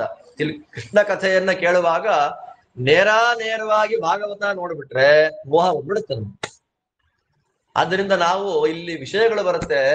ಸ್ತೋತ್ರ ನಮ್ಗೆ ತುಂಬಾ ಇವ್ರ ಇಷ್ಟ, ನಮಗೆ ಇವ್ರು ಕಂಡ್ರೆ ಆಗಲ್ಲ. ನೆನಪಾಗೋದು ಯಾರ್ದು ಹೇಳಿ? ನಾವು ನಮ್ಮನ್ನ ಯಾರು ದ್ವೇಷ ಮಾಡ್ತಾರೆ ಅಥವಾ ನಾವ್ ಯಾರು ದ್ವೇಷ ಮಾಡ್ತಿರ್ತೀವಿ, ಅವ್ರದೇ ಹೆಸರು ಬರ್ತಾ ಇರುತ್ತೆ ಬಾಯಲ್ಲಿ. ಊಟ ಮಾಡುವಾಗ, ತಿನ್ನುವಾಗ, ಮಲಗುವಾಗ, ಓಡಾಡುವಾಗ, ಅದು ಹಣೆ ಬರ. ದೇವರು ಮಾಡೋ ವ್ಯಾಪಾರ ಅದೇ. ನಮ್ಮನ್ನ ಪ್ರಾಣಕ್ಕಿಂತ ಹೆಚ್ಚಾಗಿ ಪ್ರೀತಿ ಮಾಡ್ತಾ ಇರ್ತಾರೆ. ವರ್ಷಕ್ಕೊಂದಿನ ಮಾತಾಡ್ಸೋದು ಕಡಿಮೆ. ಯಾರು ದ್ವೇಷ ಮಾಡ್ತಾರೆ ಅವ್ರ ಹೆಸರೇ ಜಾಸ್ತಿ. ಆದ್ದರಿಂದ ದ್ವೇಷದಿಂದಲೂ ಮೋಕ್ಷಕ್ಕೆ ಹೊರಟು ಹೋಗ್ಬೋದು ಅನ್ನೋದೊಂದು ಭ್ರಮೆ ದ್ವೇಷದಿಂದ ಯಾವತ್ತಿಗೂ ಮೋಕ್ಷ ಇಲ್ಲ. ಹಾಗಾದ್ರೆ ಪೂತನೆಗೆ ಇಲ್ಲಿ ಮೋಕ್ಷ ಆಗೋಯ್ತಲ್ಲ ಅಂದ್ರೆ ನಿರ್ಣಯವನ್ನ ಕೊಡ್ತಾರೆ. ಪೂತನೆಗೆ ಮೋಕ್ಷ ಆಗಿದ್ದಲ್ಲ, ಪೂತನೆ ಒಳಗೆ ಇನ್ನೊಂದು ಸೇರ್ಕೊಂಡಿದೆ. ಯಾರ ಶಾಪ ಪೂತನೆಗೆ? ಪೂತನೆ ಒಂದ್ಸಲ ಕುಬೇರನ ಮನೆಗೆ ಬಂದಿದ್ಲು. ಕುಬೇರನ ಮನೆಗೆ, ಯಾಕಂದ್ರೆ ಅಪ್ಸರೆಯರಿಗೆ ಆ ಪೂತನೆ ಯಾರು? ಉರ್ವಶಿ. ಊರ್ವಶಿಯರಿಗೆ ನಿಯತ ಪತಿ ಪತ್ನಿಯರು ಅಂತಿಲ್ಲ, ಅವರ ಲೆವೆಲ್ಲೇ ಬೇರೆ ಇದೆ. ಅವಾಗವಾಗ ಒಬ್ಬೊಬ್ಬ ದೇವತೆಗಳು ಯಾವಾಗ ಕರೀತಾರೋ ಅವ್ರ ಮನೆಗೆ ಹೋಗಿ ಸೇವೆ ಮಾಡುವುದು ಅಪ್ಸರೆಯರ ಕರ್ತವ್ಯ. ಹಾಗಂದ ಮಾತ್ರಕ್ಕೆ ಅವರನ್ನ ವೇಶ್ಯಾಸ್ತ್ರೀಯರು ಅಂತ ನೋಡೋದಲ್ಲ. ಅವರೆಲ್ಲ ದೊಡ್ಡ ಯೋಗ್ಯತೆಯವರು, ಅಪ್ಸರಾ ಸ್ತ್ರೀಯರು, ದೇವರ ಮಕ್ಕಳು ಬೇರೆ ಅವರೆಲ್ಲ. ಸರಿ, ಆ ಸಂದರ್ಭದಲ್ಲಿ ಕುಬೇರನ ಮನೆಗೆ ಬಂದಿದ್ದಾಗ ತುಂಬುರು ತುಂಬಾ ಇಷ್ಟ ಆಗ್ಬಿಟ್ಟ. ಯಾರು? ಉರ್ವಶಿ. ತುಂಬುರು ಉರ್ವಶಿ ಒಟ್ಟಿಗೆ ಇದ್ದಿದ್ದನ್ನ ನೋಡ್ಬಿಟ್ಟ ಕುಬೇರ. ನೋಡಿ ಶಾಪ, ನಿನ್ ರಾಕ್ಷಸಿಯ ಹುಟ್ಟು ಅಂತ ಶಾಪ. ಆ ಶಾಪದಿಂದಲೇ ದೇವತೆಗಳು ರಾಕ್ಷಸರಾಗೋದಿಲ್ಲ, ತಿಳ್ಕೊಬೇಕು ನಮ್ಗೆ. ರಾಕ್ಷಸರು ದೇವತೆಗಳಾಗೋದಿಲ್ಲ, ನಿಯಮ ಏನು. ಇಬ್ರು ಒಂದೇ ದೇಹದಲ್ಲಿ ಒಟ್ಟಿಗೆ ಇರ್ಬೋದು. ಯಾವುದೋ ಒಂದು ದೇಹದಲ್ಲಿ ರಾಕ್ಷಸನು ಇರ್ತಾನೆ, ದೇವತೆ. ಆ ರಾಕ್ಷಸಿ ಯಾರು ಅಂತಂದ್ರೆ ರಾಮಾಯಣ ಕಾಲದ, ನೋಡಿ ಇವಳದ್ದು ಪೂತನೆಯದ್ದು ದೊಡ್ಡ ರ್ಯಾಂಕ್ ಏನು ಅಂದ್ರೆ ರಾಮಾವತಾರದಲ್ಲೂ ಫಸ್ಟ್ ಸತ್ತಿದ್ ಇವಳೆ, ಕೃಷ್ಣಾವತಾರ ಕಾಲದಲ್ಲೂ ಫಸ್ಟ್ ಹೋಗಿದ್ ಇವಳೆ. ಅದ್ರಲ್ಲಿ ಒಂದು ಸಾಯೋದ್ರಲ್ಲಿ ಒಂದು ಇದವಳು. ಯಾರವಳು? ತಾಟಕ. ರಾಮಾಯಣ ಕಾಲದ ತಾಟಕೆಯೇ ಇಲ್ಲಿ ಉರ್ವಶಿಯ ಜೊತೆಯಲ್ಲಿ ಈ ದೇಹದಲ್ಲಿ. ಆದ್ದರಿಂದ ದೇಹಕ್ಕೆ ಏನ್ ಹೆಸರು ಕೊಟ್ರು? ಪೂತನ ಅಂತ ಹೆಸರು ಕೊಟ್ರು. ಪೂತನ ಅಂದ್ರೆ ಅರ್ಥ ಏನು? ಸುಮ್ನೆ ಬೈತಾರೆ ಪೂತನ ಅಂತ. ನಾ ಅಂತಂದ್ರೆ ಇಲ್ಲ, ನೋ ಅಂತ ಅರ್ಥ ಇಂಗ್ಲಿಷ್ ಅಲ್ಲಿ. ಪೂತ ಅಂದ್ರೆ ಪವಿತ್ರ ಅಂತ ಅರ್ಥ. ಪೂತ ನ, ಪವಿತ್ರಳಾದವಳಲ್ಲ ರಾಕ್ಷಸಳು. ಆ ರಾಕ್ಷಸಿ ಯಾರು? ತಾಟಕೆ. ಮತ್ ಇನ್ನೊಂದು ಅರ್ಥ ಆಗಿದೆ, ನಾ ಅಂತಂದ್ರೆ ಹೆಣ್ಣು ಮಗಳು ಅಂತ ಅರ್ಥ. ಹೆಣ್ಣು ಮಕ್ಕಳಿಗೆ ಸ್ತ್ರೀಯರಲ್ಲಿ ನಾ ಅಂತ ಕರೀತಾರೆ. ಪೂತ ಅತ್ಯಂತ ಪವಿತ್ರಳಾದ ಹೆಣ್ಣು ಮಗಳು. ಯಾರು? ಉರ್ವಶಿ. ಅದರಿಂದ ಗಂಧ, ಅಗರು, ಧೂಪ, ಆ ವಾಸನೆ ಎಲ್ಲ ಬಂತು ಅಂತಂದ್ರೆ ಯಾವುದರಿಂದ ಬಂತು? ಉರ್ವಶಿ ಆ ದೇಹವನ್ನ ಬಿಟ್ಟು ಸ್ವರ್ಗಕ್ಕೆ ಹೋಗುವಾಗ ಬಂದಿದ್ದು ತಾಟಕೆ ತಮಸ್ಸೆ ಬಂತು. ಅದರಿಂದ ಭಗವಂತ ಕೆಟ್ಟವರು ಯಾವ ರೂಪದಲ್ಲೇ ಬರಲಿ ನಾನು ಮುಗಿಸ್ತೇನೆ ಅಂತ ಸಂಕಲ್ಪವನ್ನು ಮಾಡಿಕೊಂಡಿದ್ದಾನೆ. ಮೊದಲನೇದಾಗಿ ಹುಟ್ಟಿದ 7 ದಿವಸದಲ್ಲಿ ದುಷ್ಟಪೂತನಿಯ ಕೊಂದೆ ಅಂತೆಲ್ಲ ಹೇಳ್ತಾರೆ. ನಲ್ಲಿ 7ನೇ ದಿನದಿಂದಲೇ ರಾಮಾವತಾರ ಆಗುವಾಗ 44ನೇ ವರ್ಷಕ್ಕೆ ಪೂರ್ಣವಾದಂತಹ ದುಷ್ಟ ಸಂಹಾರ. ಆರಂಭದಲ್ಲಿ ಸುಬಾಹುವನ್ನ ಕೊಂದಿದ್ದ, ತಾಟಕೆಯನ್ನ ಕೊಂದಿದ್ದ, ಅಲ್ಲೆಲ್ಲ ಟಚ್ ಮಾಡಿದ್ದ. ನಮ್ ಕೃಷ್ಣ ಹಾಗಲ್ಲ. ಹುಟ್ಟಿದ 7ನೇ ದಿವಸದಿಂದ ಶುರು ಮಾಡಿಕೊಂಡು ಅವತಾರ ಸಮಾಪ್ತಿ ಮಾಡೋ ದಿನ ತನಕ ದುಷ್ಟ ಸಂಹಾರವನ್ನ ಮಾಡ್ತಾನೇ ಬಂದ. ಇಂಟರ್ವಲ್ಗಳಲ್ಲಿ ಮಾಡ್ತಾನೇ ಬಂದ ಕೃಷ್ಣ. ಅದರಿಂದ ಪೂತನಾ ಸಂಹಾರ ಮುಗಿದ ಮೇಲೆ ವಸುದೇವ ಮಾತಿನಂತೆ ನಂದಗೋಪ ಅಲ್ಲಿ ಬಂದಿದ್ದಾನೆ. ಆ ಮಗುವನ್ನ ತಂದ್ರು. ತಂದ ಮೇಲೆ ಬಾಲಗ್ರಹ ಅನ್ನುವ ದೋಷ ಇದೆ, ಏನ್ ಮಾಡಬೇಕು ಅಂತ ನೋಡುವಾಗ ಅಲ್ಲಿದ್ದ ಪುರೋಹಿತರಂದ್ರು 7ನೇ ದಿನ ಫಸ್ಟ್ ಅದಕ್ಕೆ ಗಂಜಲದಲ್ಲಿ ಸ್ನಾನ ಮಾಡಿಸ್ಬಿಡಿ ಅಂತ. ಯಾವ್ದ್ರಲ್ಲಿ? ಗಂಜಲದಲ್ಲಿ ಸ್ನಾನ ಮಾಡಿಸಿ. ತಕ್ಷಣ ಮಗುವಿಗೆ ತಲೆಯಿಂದ ಕಾಲ್ ತನಕ ಗಂಜಲ ಸ್ನಾನ ಮಾಡಿಸ್ಬಿಟ್ರು. ಉಪಕರ್ಮ ದಿನ ಮಾಡ್ಕೊಳ್ತೀವಿ ಅಷ್ಟೇ, ಗೋಮಯ ಸ್ನಾನ ಅಂತ ಹಿಂಗ್ ಅನ್ಕೊಳ್ಳೋದಷ್ಟೇ. ಪರಿಶುದ್ಧರಾಗಬೇಕು ಅಂದ್ರೆ ಕ್ರಮ ಇದೆ. ಹಾಗೆಲ್ಲ ತೊಳೆದು ಬಿಟ್ರು. ತೊಳೆದು ಮಗುವನ್ನ ಒರೆಸಿದ್ರೆ 12 ಕಡೆಗಳಲ್ಲಿ ಚಿಹ್ನೆ ಕಾಣುತ್ತೆ. 12 ನಾಮಗಳು ಕಾಣಿಸ್ತು ಮಗುವಿಗೆ ಸ್ವರೂಪತಃ. ನಾಮ ಹಚ್ಬೇಕು. ಏನ್ ನಾಮ ಹಚ್ಚೋದು? ಅಲ್ಲೇ ಉಂಡೆ ಬಿದ್ದಿತ್ತು. ಆಗತಾನೆ ಘಮ ಘಮ ಘಮ ಅಂತ ಇತ್ತು. ಯಾವುದು?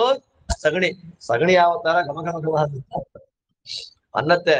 ಹಸು ಶುದ್ಧವಾದ ವನಸ್ಪತಿಗಳನ್ನ, ಗಿಡಗಳನ್ನ ಒಳ್ಳೆ ನೀರು ಕುಡಿದ್ರೆ ಗೋಚಾರ ವ್ರತ ಅಂತ ಮಾಡ್ಬೇಕು. ಆಕ್ಚುಯಲ್ ಆಗಿ ಗೋಚಾರ ವ್ರತ ಅಂತ ತಿನ್ಬಾರದು, ತಿಂದ್ಬಿಟ್ರೆ ಗೋಚಾರ ವ್ರತ ಅಂತ ಮಾಡ್ಬೇಕು.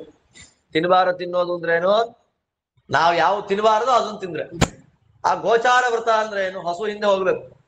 ಹಸು ಎಲ್ಲ ಹೋಗುತ್ತೆ ಫಾಲೋ ಮಾಡ್ಬೇಕು. ತಿನ್ನಕ್ಕೇನು ಅಂದ್ರೆ ಅದು ಗೋಮಯ ಹಾಕಿದ್ರೆ ಅದನ್ನೇ ತಿನ್ಬೇಕು. ನೀರ್ ಕುಡಿಯಕ್ಕೆ ಏನ್ ಮಾಡ್ಬೇಕು? ಗೋಮೂತ್ರವನ್ನು 1 ವಾರ ಮಾಡ್ಬೇಕೀಗೆ. ಅಲ್ಲಿ ಹತ್ತಿರದಲ್ಲಿ ಕೂತಿದ್ದ ನಂದಿನಿ ಕಾಮಧೇನುವಿಗೆ ಅವಮಾನ ಮಾಡಿದ ದಿಲೀಪನಿಗೆ ಶಾಪ ಹಾಕ್ಬಿಡ್ತು ನಂದಿನಿ ಧೇನು. ನಾನು ಅಲ್ಲಿದ್ದೆ, ಹೆಂಗಿದ್ಯಾ ಅಂತ ಕೇಳಲಿಲ್ಲ. ಆ ನಂದಿನಿ ಧೇನುವಿನ ಪಾಪದ ಅಪಚಾರದ ಪರಿಹಾರಕ್ಕಾಗಿ ವಸಿಷ್ಠರು ಕೊಟ್ಟ ವ್ರತ ಗೋಚಾರ ವ್ರತ ಮಾಡು ನೀನು. ಅದನ್ನ ನೋಡ್ಕೋಬೇಕು, ಅದನ್ನ ಹುಲಿಗಿಲಿ ತಿನ್ಬಾರ್ದು, ಅದನ್ನ ಮೈಂಟೈನ್ ಮಾಡ್ತಿದ್ದೀನಿ ಅಂತ ಹಸು ಗೊತ್ತಾಗಬಾರ್ದು, ನಾನು ಅದ್ರ ಹಿಂದೆ ಇದ್ದೀನಿ ಅಂತ ಗೊತ್ತಾಗಬಾರ್ದು. ಅದೆಲ್ಲ ಮಲಗುತ್ತೋ ದೂರ ಮಲಗಬೇಕು. ಅದ್ ನಂಗೆ ಹಸಿವಾದಾಗ ಸಗಣಿ ಹಾಕತ್ತೆ ಅಂತಿಲ್ಲ, ಬಾಯಾರಿಕೆ ಆದಾಗ ಗಂಜಲ ಕೊಡುತ್ತೆ ಅಂತಿಲ್ಲ. ಗಂಜಲ ಕೊಟ್ಟಾಗ ಪಾತ್ರೆ ಇಟ್ಕೊಳ್ಳೋಂಗಿಲ್ಲ, ನೀನ್ ಕುಡಿಬೇಕು, ಆ ಗಂಜಲ ಕುಡಿಬೇಕು. ಹಸಿವಾದಾಗ ಗೋಮಯವನ್ನ, ಇನ್ನೂ ದೊಡ್ಡ ವ್ರತಗಳಿದೆ, ಇನ್ನೂ ಕೆಲವರು ಮಹಾನುಭಾವರು ಮಾಡಿದ ವ್ರತಗಳು. ಯಾವ ಚಾಂದ್ರಾಯಣ ವ್ರತ ಅಂತ, ಕೃಚ್ಛ ಅಂತ ಇದೆ, ಚಾಂದ್ರಾಯಣ ಅಂತ ಇದೆ. ಶುಕ್ಲ ಪಕ್ಷ ಶುರುವಾದ್ರೆ ಮೊದಲನೇ ದಿನ ಒಂದೇ ತುತ್ತು, 2ನೇ ದಿನ 2, ಹುಣ್ಣಿಮೆಗೆ 15 ತುತ್ತು. ಕೃಷ್ಣ ಪಕ್ಷ ಬರುವಾಗ 15, 14, 13, 12, ಅಲ್ಲಿಂದ ಪಾಡ್ಯಕ್ಕೆ ಈಗೆಲ್ಲ ಇದೆ. ಇನ್ನೂ ಕೆಲವು ವ್ರತ ಮಾಡ್ತಾರೆ, ಪರಿಶುದ್ಧವಾದ ವ್ರತ. ಕೆಲವು ಕಾಳುಗಳನ್ನ ಹಸು ಕೊಡೋದು, ಹಸು ತಿನ್ನುತ್ತೆ, ಅದು ಜೀರ್ಣವೇ ಆಗಲ್ಲ. ಜೀರ್ಣವಾಗದೆ ಹಸುವಿನ ಸಗಣಿಯಲ್ಲಿ ಕಾಳು ಬರುತ್ತಲ್ಲ, ಆ ಕಾಳನ್ನ ತಿಂದು ಮನೆಗೆ ತಂದು ಅದನ್ನ ಕುಟ್ಟಿ ಹಿಟ್ಟು ಮಾಡ್ಕೊಂಡು ಗಂಜಿ ಮಾಡ್ಕೊಂಡು ಕುಡಿಯೋದು, ರೊಟ್ಟಿ ಮಾಡ್ಕೊಂಡು ತಿನ್ನೋದು ಮಾಡ್ತಾರೆ ಜ್ಞಾನಿಗಳು. ಅಂದ್ರೆ ತಪ್ಪುಗಳಿಗೆ ಪ್ರಾಯಶ್ಚಿತ್ತ ಅಂತಂದ್ರೆ ಗೋವು ಅಂತ ಅರ್ಥ. ಆದ್ದರಿಂದ ಶುದ್ಧವಾದ ಗೋಮಯ ಆಂಟಿಬಯೋಟಿಕ್, ಅದು ಅಷ್ಟು ಶುದ್ಧವಾಗಿದೆ. ಇವ್ರೇನ್ ಮಾಡಿದ್ರು, ಆ ಗೋಮಯ ತಗೊಂಡ್ರು, ಹಚ್ಚಿಬಿಟ್ರು ಮೈಗೆಲ್ಲ. ಅದಕ್ಕೆ ಹಚ್ಚಿ ಆ ಮಗುವನ್ನ ಹಸು ಹಿಂದೆ ತಗೊಂಡು ಹೋಗಿ ಹಸುವಿನ ಕೆಳಗೆ ನಿಲ್ಲಿಸಿ ಬಾಲ, ಗೋಪುಚ್ಛ ಭ್ರಮಣ ಅಂತ ಕರೀತಾರೆ. ಗೋಪುಚ್ಛ ಅಂದ್ರೆ ಬಾಲ ತಗೊಂಡು ದೃಷ್ಟಿ ತೆಗೆದ್ರು. ಅದಾದ್ಮೇಲೆ ಗೋವು ತುಳಿದ ಮಣ್ಣಿದೆಯಲ್ಲ ಅದನ್ನೆಲ್ಲ ಮಾಡ್ಬಿಟ್ಟು ಗೋರಜಸ್ ಅಂತ ಕರೀತಾರೆ. ಅದೇ ಗೋಧೂಳಿ. ಗೋಧೂಳಿ ಅಂದ್ರೆ ಏನು? ಹಸು ಸಾಯಂಕಾಲ ನಡ್ಕೊಂಡ್ ಬರುವಾಗ ಧೂಳಿ ಬುತ್ತಲ್ಲ, ಆ ಕಾಲ. ಇಷ್ಟೆಲ್ಲ ಮಾಡಿ ಬಾಲರಕ್ಷಾ ಸ್ತೋತ್ರ ಅಂತ ಗೋಪಿಕೆಯರು ಮಾಡ್ತಾರೆ. ಅದರಲ್ಲಿ ಒಂದೊಂದು ಅವಯವಗಳಲ್ಲಿ ದೇವರು ಕಾಪಾಡಲಿ ಅಂತ ಅವ್ಯಾದ ಅಜೋಂಗ್ರಿ ಮಣಿಮಾನ್ ಅಂತ ಅದನ್ನು ತಿಳ್ಕೋಬೇಕು. ಬಾಲರಕ್ಷಾ ಸ್ತೋತ್ರವನ್ನ ಪಾರಾಯಣ ಮಾಡಿದ್ರು. ಅಲ್ಲಿಗೆ ಬ್ರಾಹ್ಮಣರಿಗೆ ಗೋದಾನ, ಪಂಚಭಕ್ಷದ ಪರಮಾನ್ನದ ಊಟ ಎಲ್ಲ ಆಯ್ತು. ಬಾಲರಕ್ಷಾ ಸ್ತೋತ್ರ ಅಂತ ದಶಮಸ್ಕಂದದಲ್ಲಿ ತುಂಬಾ ಸುಂದರವಾಗಿರ್ತಕ್ಕಂತಹ ಸ್ತೋತ್ರ. ನಮ್ಮನ್ನ ಹಾಳು ಮಾಡಬೇಕು ಅಂತ ಎಷ್ಟು ತರ ಪಿಶಾಚಿಗಳು ಕಾಯ್ತಾ ಇರುತ್ತೆ ಅನ್ನೋದರ ಉಲ್ಲೇಖ ಅಲ್ಲಿದೆ. ಒಂದು ಒಳ್ಳೆ ಕೆಲಸ ಆಗೋದನ್ನ ತಡಿಬೇಕು ಅಂತ ಕಾಯ್ತಾ ಇರುವ ಪಿಶಾಚಿಗಳು ಎಷ್ಟು ಜನ ರಾಕ್ಷಸರಿದ್ದಾರೆ ಅಂತ ಒಂದು 50-60 ಬಗ್ಗೆ ಉಲ್ಲೇಖ ಮಾಡ್ತಾರೆ. ನವರಾತ್ರಿ ದಿನ ಪಿಶಾಚಿಗಳ ಬಗ್ಗೆ ಯಾಕೆ ಮಾತಾಡಬೇಕು? ಬೇಡ. ಸರಿ, ಮನೆಗೆ ಕರ್ಕೊಂಡು ಬಂದ್ರು, ಒಳ್ಳೇದಾಗ್ಲಿ ಅಂತ ಪುರೋಹಿತರು ಬ್ರಾಹ್ಮಣರ ಆಶೀರ್ವಾದ. ಅಲ್ಲಿಂದ ಕರೆಕ್ಟಾಗಿ ಒಂದು 15 ದಿವಸಕ್ಕೆ ಉಪನಿಷ್ಕ್ರಮಣ ಅಂತ ಸೂರ್ಯನಿಗೆ ಕರ್ಕೊಂಡು ಹೋಗೋದು ಅಂತ ಹೋಮ ಹವನ ಅಂತ ಏರ್ಪಾಟ್ ಮಾಡ್ಕೊಂಡಿದ್ದಾರೆ. ಏರ್ಪಾಟ್ ಮಾಡ್ಕೊಂಡಾಗ ಉಪನಿಷ್ಕ್ರಮಣಕ್ಕೆ ಅಂತ ಕರ್ಕೊಂಡು ಬಂದ್ರು. ಕರ್ಕೊಂಡು ಬಂದ್ರೆ ಆ ಇಡೀ ಬಂಡಿಗಳನ್ನ ಅರ್ಧ ಚಂದ್ರಾಕಾರವಾಗಿ ನಿಲ್ಲಿಸ್ಬಿಟ್ಟಿದ್ದಾರೆ. ಅವರೆಲ್ಲ ನಿಲ್ಲಿಸಿ ಕೆಳಗಡೆ ತೊಟ್ಟಿಲು ಕಟ್ಟಿ ಮಗುವನ್ನ ಮಲಗಿಸಿ ಏನ್ ಮಾಡಿದ್ದಾರೆ, ಚಿಕ್ಕ ಚಿಕ್ಕ ಗೋಪಾಲ ಹುಡುಗರನ್ನೆಲ್ಲ ನೋಡ್ಕೊಳ್ಳಿ ಮಕ್ಕಳನ್ನ ಅಂತ ಹೇಳಿ ಅವ್ರು ಮಾಡ್ತಾ ಇದ್ದಾರೆ. ಊಟ ಮಾಡಕ್ ಬೇಕಲ್ಲ, ಹಾಲು ಮೊಸರು ತುಪ್ಪ ಬೆಣ್ಣೆ ಇಟ್ಟಿದ್ದಾರೆ. ಸಡನ್ ಆಗಿ ಬಂಡಿ ಚೂರಾಗುತ್ತೆ. ಸಡನ್ ಆಗಿ ಬಂಡಿ ಚೂರಾದ್ರೆ ಅಯ್ಯೋ ಹಾಲು ಹೊಟ್ಟೋಯ್ತಲ್ಲ ಅಂತ ಕೆಲವರು ಓಡ್ ಬಂದ್ರೆ, ಮೊಸರು ಬಿದ್ದೋಯ್ತು ಅಂತ ಕೆಲವರು, ಮಗು ಏನಾಯ್ತು ಅಂತ ಯಾರ ತಲೆಗೂ ಇಲ್ಲ. ಹಾಲು ಹೋಯ್ತು, ಮೊಸರು ಹೋಯ್ತು, ತುಪ್ಪ ಹೋಯ್ತು, ಬೆಣ್ಣೆ ಹೋಯ್ತು. ನೋಡ್ತಾರೆ ಚೂರಾಗಿದೆ ಬಂಡಿ. ಮಕ್ಕಳನ್ನ ಕೇಳಿದ್ದಕ್ಕೆ ಈ ಮಗು ಆಟ ಆಡ್ತಾ ಇತ್ತು, ಕಾಲಿನ ತಾಕ್ತು ಬಂಡಿ. ಯಾರಾದ್ರೂ ನಂಬೋ ಮಾತಾ? ಅದಕ್ಕೆ ದೇವ್ರು ಮಾಡಿದ್ದು, ಆ ಬಂಡಿಯ ಒಳಗೆ ಕಂಸ ಕಳಿಸಿದ ಒಬ್ಬ ದೈತ್ಯ ಸೇರ್ಕೊಂಡಿದ್ದ. ಅವನ್ಯಾರು? ಶಕಟ. ಅವನನ್ನ ಕೃಷ್ಣ ಸಂಹಾರ ಮಾಡಿಬಿಟ್ಟ. ಮತ್ತೆ ಒಂದು ಪುರೋಹಿತರಿಗೆ, ಹಬ್ಬ ಈ ಮಗು ಹೀಗೆ ಸಂಹಾರ ಮಾಡ್ತಾ ಇರ್ಲಿ, ನಮಗ್ ದಕ್ಷಿಣ ದಾನ ಗೋದಾನಗಳು ಬರ್ತಾ ಇರ್ಲಿ, ಸಂತೋಷ. ಒಬ್ಬೊಬ್ರಿಗೆ ಒಂದೊಂದಲ್ವಾ? ಒಂದ್ ಫಂಕ್ಷನ್ ಆಗುತ್ತೆ ಅಂದ್ರೆ ಪುರೋಹಿತರಿಗೊಂದು, ಆ ಪ್ರವಚನ ಮಾಡೋರ್ಗೊಂದು, ಊಟ ಮಾಡೋರ್ಗೊಂದು, ಊಟಕ್ಕೆ ಬರೋರ್ಗೊಂದು ಅಲ್ವಾ? ಒಂದು ಕಾರ್ಯಕ್ರಮ ಆದ್ರೆ ಎಲ್ಲರಿಗೂ ಅನುಕೂಲ. ಸನಾತನ ಧರ್ಮದ ಮೂಲ ತತ್ವ ಇದೆ. ನೀನ್ ಒಬ್ಬನೇ ತಿನ್ಬೇಡ, 4 ಜನಕ್ಕೆ ಹಂಚ್ಕೊಂಡು ತಿನ್ನು, ಅದೇ ನಿಯಮ. ಈ ದೃಷ್ಟಿಯಲ್ಲಿ ಪೂತನೆಯ ಸಂಹಾರ, ಶಕಟಾಸುರನ್ ಸಂಹಾರ. ಆ ಎರಡೂ ಸಂಹಾರ ಮಾಡಿದ ಮೇಲೆ ಕಂಸ ಮೇಲಿಂದ ದೈತ್ಯರನ್ನು ಕಳಿಸ್ತಾನೇ ಇದ್ದಾನೆ. ಆ ಎಲ್ಲ ದೈತ್ಯರನ್ನ ಭಗವಂತ ವಧೆ ಮಾಡಿದ ವಿವರಗಳನ್ನು ಮತ್ತೆ ನಾಳೆ ಸಂಧಾನ ಮಾಡೋಣ ಅಂತ ಹೇಳ್ತಾ, ಶ್ರೀಕೃಷ್ಣನ ವೈಭವ ತುಂಬಾ ಅಪಾರವಾದದ್ದು. ಅದರಲ್ಲಿ ಎಷ್ಟು ಪ್ರೋಕ್ಷಣೆ ಮಾಡ್ಕೊಳ್ಳೋಕ್ಕಾಗತ್ತೋ ಅಷ್ಟನ್ನ ಪ್ರೋಕ್ಷಣೆ ಮಾಡ್ಕೊಳ್ಳೋಣ ಅಂತ ಹೇಳ್ತಾ ಶ್ರೀಕೃಷ್ಣ ಅರ್ಪಣೆ. ಧನ್ಯವಾದ.